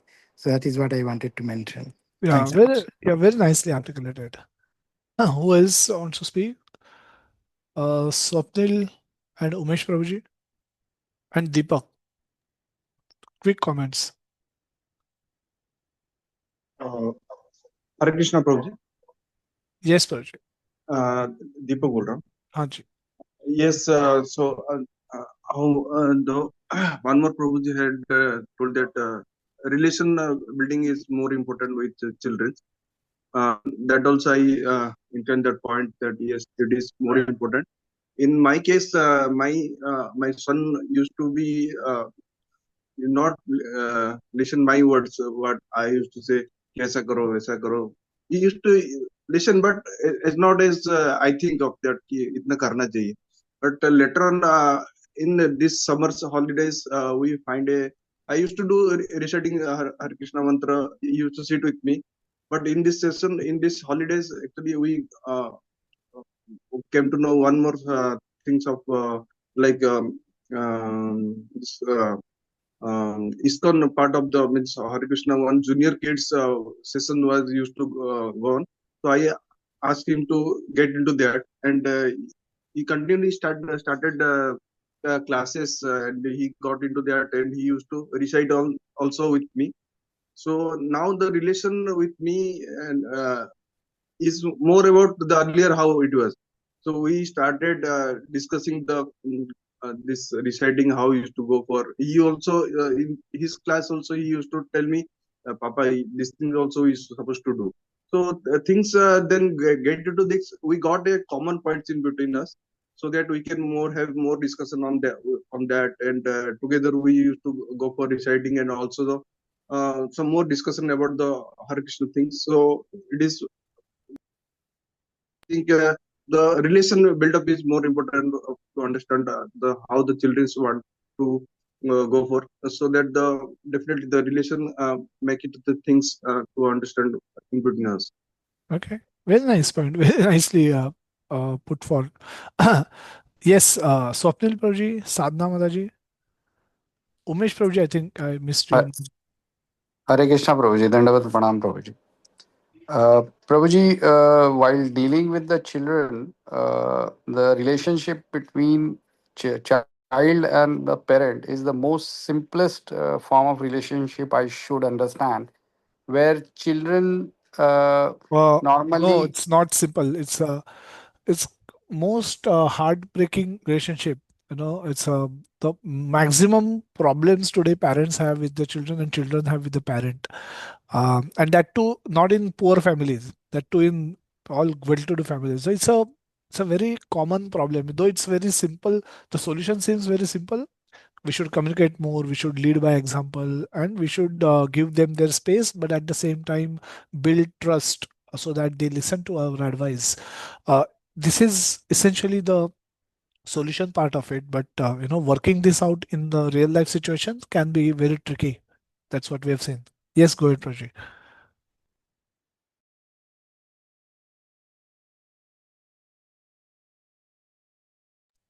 Swapnil Prachi, you're there? I think he lost him. Umesh Prabhuji? हरे कृष्णा प्रभु जी, दंडवत प्रणाम। Yes, sir. प्रभु जी, अगर बच्चे सुन नहीं रहे तो हमें पहले उनका एसोसिएशन चेक करना चाहिए, और हो सके तो चेंज भी करना चाहिए। अगर हमारी लाइफ में कोई अगर डिवोटी है, सीनियर डिवोटी, तो उससे उनको कनेक्ट करना चाहिए, उसकी सेवा में उनको लगाना चाहिए, कहीं ना कहीं पे अच्छे एसोसिएशन में उन्हें लगाना चाहिए। बच्चों को लगना चाहिए कि हम लोग सही में उनकी केयर कर रहे हैं। जैसे कहीं कंपैरिजन नहीं करना चाहिए उनके साथ। और अगर हस्बैंड वाइफ है तो उनके सामने हमें झगड़ा नहीं करना चाहिए। तो बच्चे भी सीखते हैं कि इनमें यूनिटी नहीं है तो हम लोग इनकी क्यों सुने। तो ये भी है। और अगर कुछ अच्छा करते हैं बच्चे तो उसको सही में अप्रिशिएट करना चाहिए हमेशा। हरे Krishna. Hare Krishna. Swapnil Prachi, you're back. You want to continue? Not able to hear you, Prachi. Okay, we go to Sadhna Mataji, Haresh Prabhuji, and then we'll move forward. हरे कृष्णा प्रभु जी। अ, हरे कृष्णा प्रभु जी। मतलब मैंने ऐसा सुना है लेक्चर्स में कि बच्चे जो हम बोलते हैं वो सुनते नहीं है, कानों से नहीं सुनते, बच्चे आंखों से देखते हैं। तो पहले पेरेंट्स को अपना बिहेवियर अच्छा रखना है। हम जो करते हैं वही वो बच्चे मतलब एक लिमिट, मतलब एक एज तक, तो जब तक वो 10 ईयर्स तक ऑलमोस्ट सब हमेशा कि हम जो करते हैं वो देख देख के सुनते हैं, ऐसा उनको होता है बच्चे लोग। हम लोग बोलेंगे तो उनको वो सुनाई नहीं पड़ता, लेकिन हम लोग जो एक्शंस करते हैं वो सीखते हैं। तो पहले तो मम्मी पापा को सुधर मतलब सही ढंग, मतलब उनको पहले सीखना है कैसे बच्चों के सामने रहना है, और फिर वैसा बिहेव करना है, फिर बच्चे वो पिकअप करेंगे। और बाद में वैसे भी नहीं हुआ तो फिर हम लोग भगवान पे डिपेंड करना चाहिए, प्रे करना चाहिए, ऐसा मैंने भी सुना है। मुझे मेरे Okay. एक्सपीरियंस में भी ऐसा हुआ है प्रभु जी की। हाँ, मैं जो करती हूँ, अच्छा करती हूँ तो वो भी कॉपी करते हैं बच्चे, बुरा करती हूँ तो वो भी कॉपी करते हैं। तो हमें डिसाइड करके फिर हमारा जो है चीज, हमारी आदतें हमें बदलने के लिए कोशिश करना चाहिए और गॉड को प्रे करना चाहिए। हरे Okay. Krishna Prabhu. Hare thank you. Krishna. Thank you so much. Yes, Haresh Prabhuji and then Swapnil Prabhuji. Last comment. Hare Krishna Prabhuji. I've been listening to all the good experiences of parents. This is what you said is very right. Parenting is the most difficult challenge, and with the current times, I think it is becoming more and more difficult for every parent, because the exposure to the social media, and then the society is changing at a very fast pace, and the generation change, generation gap, what we are talking about, it is phenomenal. What we have seen is the joint families to nuclear families, that has a major role. Girl children education, I would like to say that today every parent wants to educate their children and make them independent.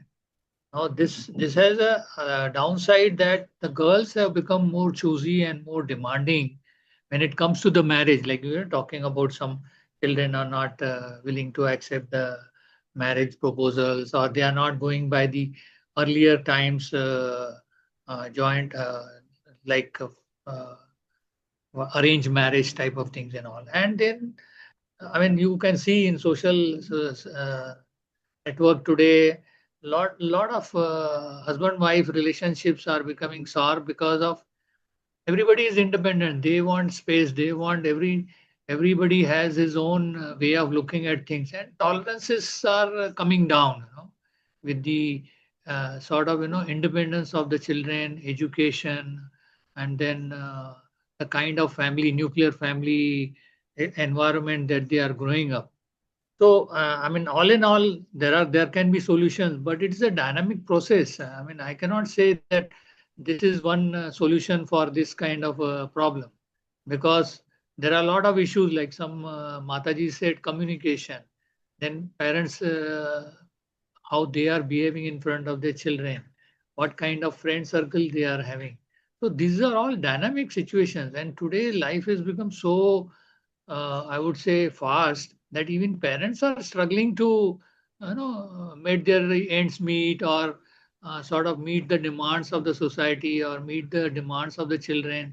So I mean, and time has become a major constraint. So all in all, I would say it's a dynamic process, and ultimately you have to say that the Lord Krishna will give them right sadbuddhi, and give them, and the values that they see, values the family is inculcating. Earlier, it was much simpler because grandparents were there. They are grooming up the children, grandchildren. They were putting in some values in a very subtle way, and then it was good. It was with them. Now the parents are working. The children are left in the creche. Children are left on their own in their house. When they come from school, nobody is there to talk to them. All these issues are there. So, I mean, I personally feel that it is always going to be a challenge, and with the changing generations, changing society, that new social media, mobiles, and all, exposure is very high. At a very young age, the children are knowing about the things which, in our generation, people were not even knowing at the age of 15 years, 16 years. Now the 7, 8 year old boy can play on mobile things which we can't even imagine today. So my personal view is it's a dynamic process. It's going to remain a challenge with the changing society timings. I mean the cultural change, and then the exposure of Western media, and then exposure of mobile, and what the children Yeah, see. that's true. It's It's going it's to be a a challenging. the title is dance. Yeah, it's not never going to be constant. Yeah, So yeah. to That keep is a dynamic. dancing, it's a dynamic. It implies the dynamic nature of the problem. It's going to Yes. be a dance. The moment you do something and you see a result, immediately you correct your actions, or modify your actions, and it's just practically go on with a blink of an eye, with a very fast pace. So that's why it's a dance. Thank you so much, Roji. Swapnil, Just Roji. one more thing, like in our time also, we used to the parents used to say that don't touch this. This is hot. Don't do this. But then, I mean, it is a human nature. Unless person or a boy or girl experience themselves, they will not going to listen, because everybody wants to learn from his experience. So I mean, guiding them is the right thing. Counseling them is the right thing. Making friendship with them is the right thing. So that the first thing that happens is, when the children are finding some difficulty in their life, they should come back and have that confidence in their parents to share with them. Because sharing with friends is always going to be misguiding them, or depending on their friend circle, it is going to be a big difference between the what parents would like to have their children to address the issues. So everybody wants to have his own experience to learn from. So this is the human nature, but still we have to give them continuous communication counseling. Okay. Thank you so Thank much, you, Roji. sir. Swapnil, Roji, can we pick up the last 2 points? Again, out Uh, of the relationship issues, or you want to speak about the children? Prabhuji, yes, Prabhuji. Uh, Children is a very bigger concept. I think that's where the society gets built up. I think one point that we should all understand, and what I understand from my relationship with my child, is not keeping too much of expectations from the children. Why we should make the relationship as simple as possible. We complicate by forcing things onto the children, or children trying to expect a lot of things when they compare with the other parents, that unke bete आपको वहाँ जाने को मिल रहा है, आप मुझे नहीं भेज रहे हो. Whereas we start saying that उनका बेटा, उनका बेटी पढ़ाई में बहुत आगे है, तुम पीछे हो. So we start forcing upon and we make the things complicated. What I meant when that it is a simple relationship, then it has to be a simple relationship based on love and trust. Because love, where there is a love factor, whether it is in the spirituality, our love with the God, or our love with our kids and kids loving us, if that factor is very unique in any of the relationship, then you will see that the relationship is very, very simple. But it should not be a blind love, blind trust. Definitely there should be a correction factors, but in a mild way, where the love should be the dominance. And if you have that love, the relationship will be very simple. There should not be any forced decisions onto the children. On the other hand, parent have more understanding role to play than the children, because children are growing, they are trying to learn the ways of the society, the way it is, and they are subjected to a lot of factors. And probably a parent has to go back and think in his days, in their days, what did they do when the parents were, there was a difference of opinions, how we reacted as the kids. And that, if we try to put our foot in their shoes, probably this relationship will become more and more simple. It has to be a simple and based on love and trust. And I think that is where even my relationship, when I talk about in spirituality, I have learned that your love and trust towards God is everything, because most of the time, many of the times, there are no things happening good to me, and I go and speak to my spouse saying that what wrong we did everything what should be done, still I am facing this. And then spouse consolidating thing, consulting me and telling me that it's not like that. And probably with that love and trust, if you love God, if you trust God, then things will happen in right way. That should be the thing that gets cultivated both in kids and in the parents. And that will, I think, improve a lot of things. Not to hold any expectations, keep love and trust, tell them the family values.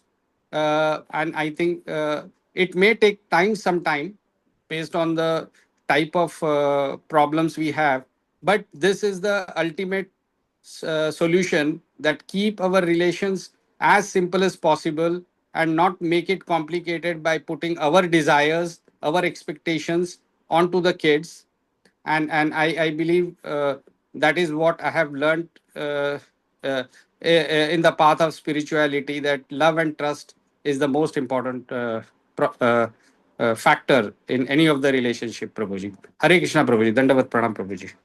Hare Krishna, Dadat Ram. So, Amit, Meena Prabhuji, and Madhu. Madhu, you're still there? Because we'll not take rest of the slides. We'll finish these two comments, and we will probably do part two of this session, because other sessions, other slides will also, I believe, will have a lot of discussion, and we want to discuss rather. It's, as I said, it's not a lecture initial. We want to have a participative discussion, and so that we want to hear more from you. So we'll have part two. So we'll do two, three comments. We have Amit, Meena, followed by Madhu, and then Mili Mataji. Hare Krishna Prabhuji, Dandavat Pranam. Amit over here. Uh, Prabhuji, like what my realizations have been in course of So we'll be speaking about the children, issues with trust issues with relationship, not having children, children not listening. Which topic you're referring? Yes, Prabhuji, it is with regard to relationship with children, and Okay. in that regards, as I understand, sir, that first and foremost, I feel when we are dealing with children, I would rather say that first we have to accept the differences. Okay, if there are differences with children, if we are having some issues with children, the first step I would rather like what I feel is that first is the acceptance that the differences are there. Second important thing is instead of wasting our energy to correct each and every lacunas in their behavior, what I have felt in the process of Krishna consciousness is that a family that prays together stays together.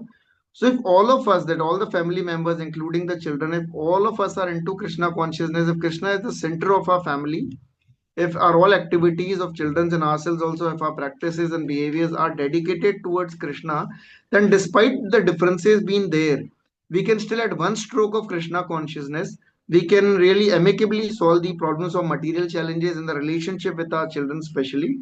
And despite the differences with Krishna consciousness, we can bind the entire, the various woods, I would say that we can bind the entire log of woods which are there with the thread of Krishna consciousness, that really at one stroke we are able to find solution, like what I feel and I have felt in my dealing with family, children's and all. That with that one stroke we are able to find the solution to all the material relationship. And within the differences, the otherwise differences which are there, that dissipates in time, and then really things fall in order. Dandut Pranam. Thank you very much, Prabhu. That was my realization. Thank you so much, Rajiv. Yes, Madhu and then Mili Mataji. Hello, sir. I just wanted to mention it's why he always stating that children not listening to parents. Like parents also doesn't listen to children's, like what they want, what is their needs.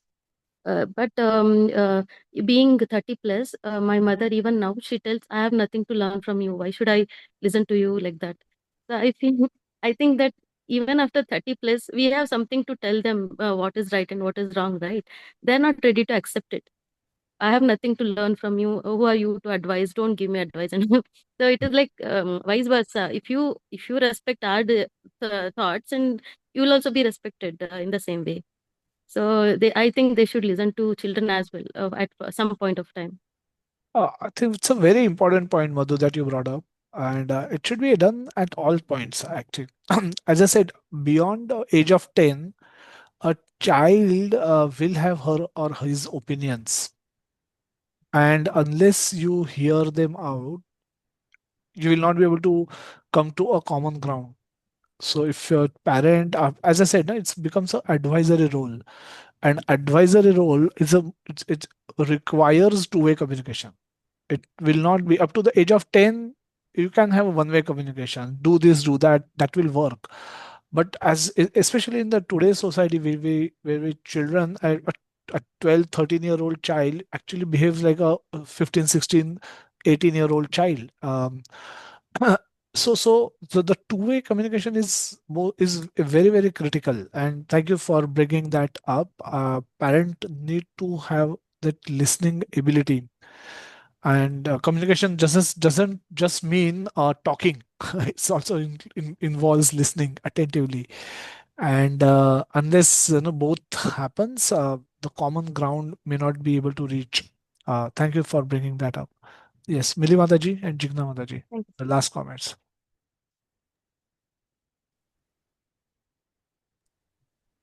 मिली माता जी आप unmute कर सकते हैं. हाँ, yes, you can speak.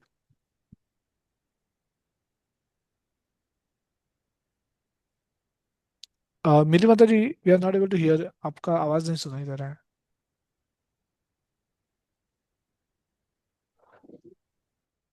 Ji, Hare Krishna, can you hear me now? हाँ हाँ, yes माता जी. प्रभु जी, मैं जितने भी सारे पॉइंट्स बोले गए हैं children not listening to the parents के regarding, I agree to all of it. And lastly जो मधु माता जी ने कहा भी कि हमें बच्चों का भी सुनना चाहिए, तो हमारे घर में जो कम्युनिकेशन का ये है, तो जो मैंने फेस किया है लाइफ में, तो मैं हमेशा बच्चों से कहती हूँ कि सी आ, मैं अभी आप इस जमाने के हो, आप भी काफी कुछ सीख रहे हो, तो हम भी आपसे बहुत कुछ सीख सकते हैं. तो मतलब ऐसा नहीं कि मैं आपको बोल रही हूँ तो आपको फॉलो करना है. आप भी इसमें अगर आपको कुछ नया लगता है तो आप बोलो, सो दैट कि हम भी सीखे कुछ. बिकॉज जिस तरह से आप लोग मोबाइल देखते हो या फिर बाहर जाते हो, दोस्तों से बात करते हो, किस लेवल पे बात करते हो, कौन सी गेम्स की बात करते हो, so let us also understand things, let us also learn things.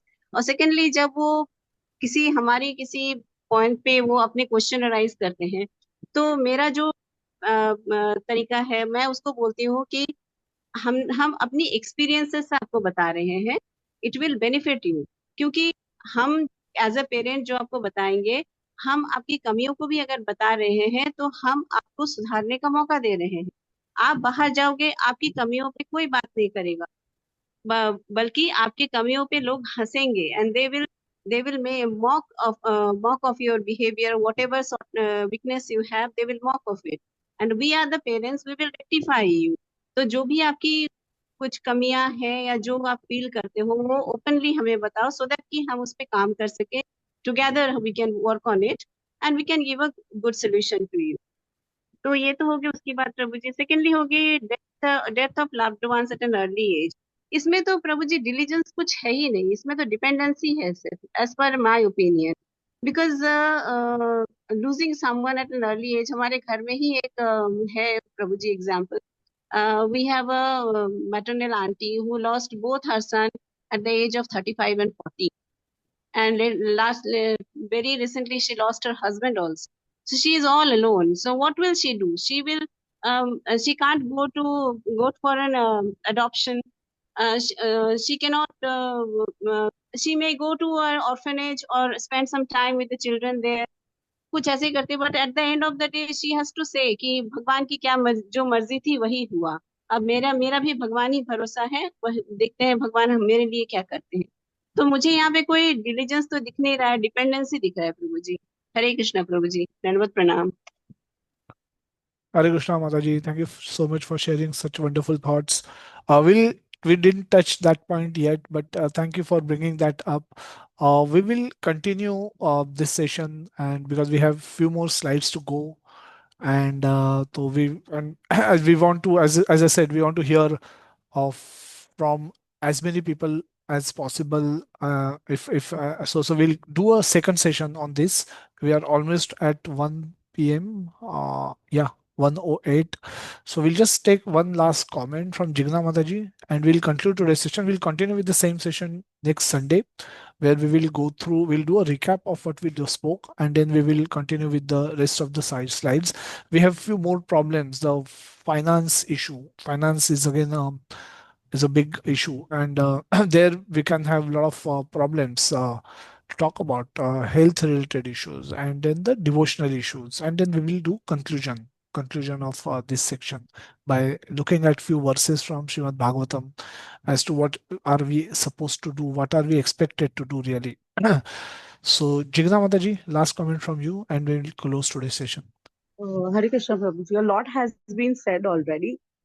Just from a very broad perspective, what I wanted to say was that our all relationships in life come with, all the calculations of our past birth, and we are there together for a reason, which are all pre-decided aspects of life. So I think all the relationships, whether it's a child or parent or spouse or even any associations that we have, so, two few things in mind which I have is, one is expectations. You have minimal expectations. You have maximum. I'm sorry, acceptance and unconditional love. And beyond that, if things get abusive, because I read that comment very often was the abusive part. So I think in such cases, you, rather than damaging yourself, you draw lines which I think even Bhagavad Gita teaches you that there is a limit, and then after a limit you draw a line. So I think I conclude. I'm not getting much into details about parent. I mean that has been said a lot, but this is just a general overview of what I wanted to comment on. One, that these are pre-decided. Second, maximum acceptance, minimal expectations, unconditional love, and finally draw a line. So very nicely summarized, Mataji. You're right. Santati Sukh, any Sukh is predestined. Uh, Two set of parents having children, one may have very beloved loving relationship with the child, and another may struggle to have that relationship, and it could be predestined. And way what we can look at it is, then let's have minimal expectation, let's be selfless, be selfless in our giving, and selfless love, and like with that, when we approach any relationship, we will have least to gain, and maximum to give. And by doing that, we'll always be at peace. So nice way of concluding today's discussion, Mataji. Thank you so much. Thank you so much, everyone, for participating wholeheartedly in this session. We will continue, as I said, with this. We have few more slides to go, and we'd love to hear more from others. We have both sides. Actually, we have many parents in this session. We have many children in this session who are like, like the age of my children, like 20, 21, 22.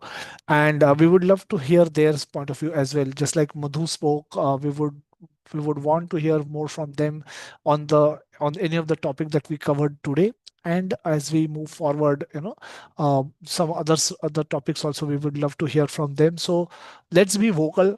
This is a safe place to speak, express our view. We don't hold each other against anybody, and it's open forum for bringing our views, and collectively we all learn. As I said, it's not a lecture. It's not that I'm not going to give solutions to all these problems myself. We collectively come up with so much wonderful solutions, and each one of us can pick it up, whatever is suitable to them, and if they can apply it in their life and can get benefited out of it, that's great. Ultimately, it's as Harish Prabhuji rightly said, it's extremely dynamic situation. It's a dance between diligence and dependence. Diligence and dependence. It's not static कि आप हमेशा depend रहो, हमेशा diligent रहो. We have to be simultaneously keep doing both, and that's why we labeled this. We titled this topic as dance of diligence and dependence. So let's continue with picking up few more points on the next Sunday, and hopefully we'll conclude next Sunday this session. So with this, thank you everyone for staying back. It's a little late, 13 minutes over 1 o'clock. So thank you everyone for staying back, and thank you for contributing for wholeheartedly in the group discussion. We'll continue next Sunday. Till then, have a safe week ahead, and we'll meet next Sunday. Shri Jagannath Baldev Subhadra माई की जय, शिल प्रभुपाद की जय, निताय गौर प्रेमानंदे, हरि बोल हरि बोल Hare Hari बोल, Hare Krishna everyone. Hare Hare Krishna Krishna Prabhuji. Prabhuji, Dandavat Dandavat Pranam. Pranam. Hare Krishna Thank you, Prabhuji. Prabhuji. Hare Krishna Prabhuji, Dandavat Pranam. Hare Hare Krishna Krishna Prabhu ji, Prabhuji, दंडवत Dandavat प्रणाम. Pranam. Thank you so Hare much. Krishna Hare Prabhuji. Krishna प्रभु जी दंडवत प्रणाम. Hare Krishna Prabhuji, thank you very much, Prabhuji. As well. Hare Krishna Prabhuji, Hare Dandavat Krishna Pranam. प्रभु जी दंडवत प्रणाम.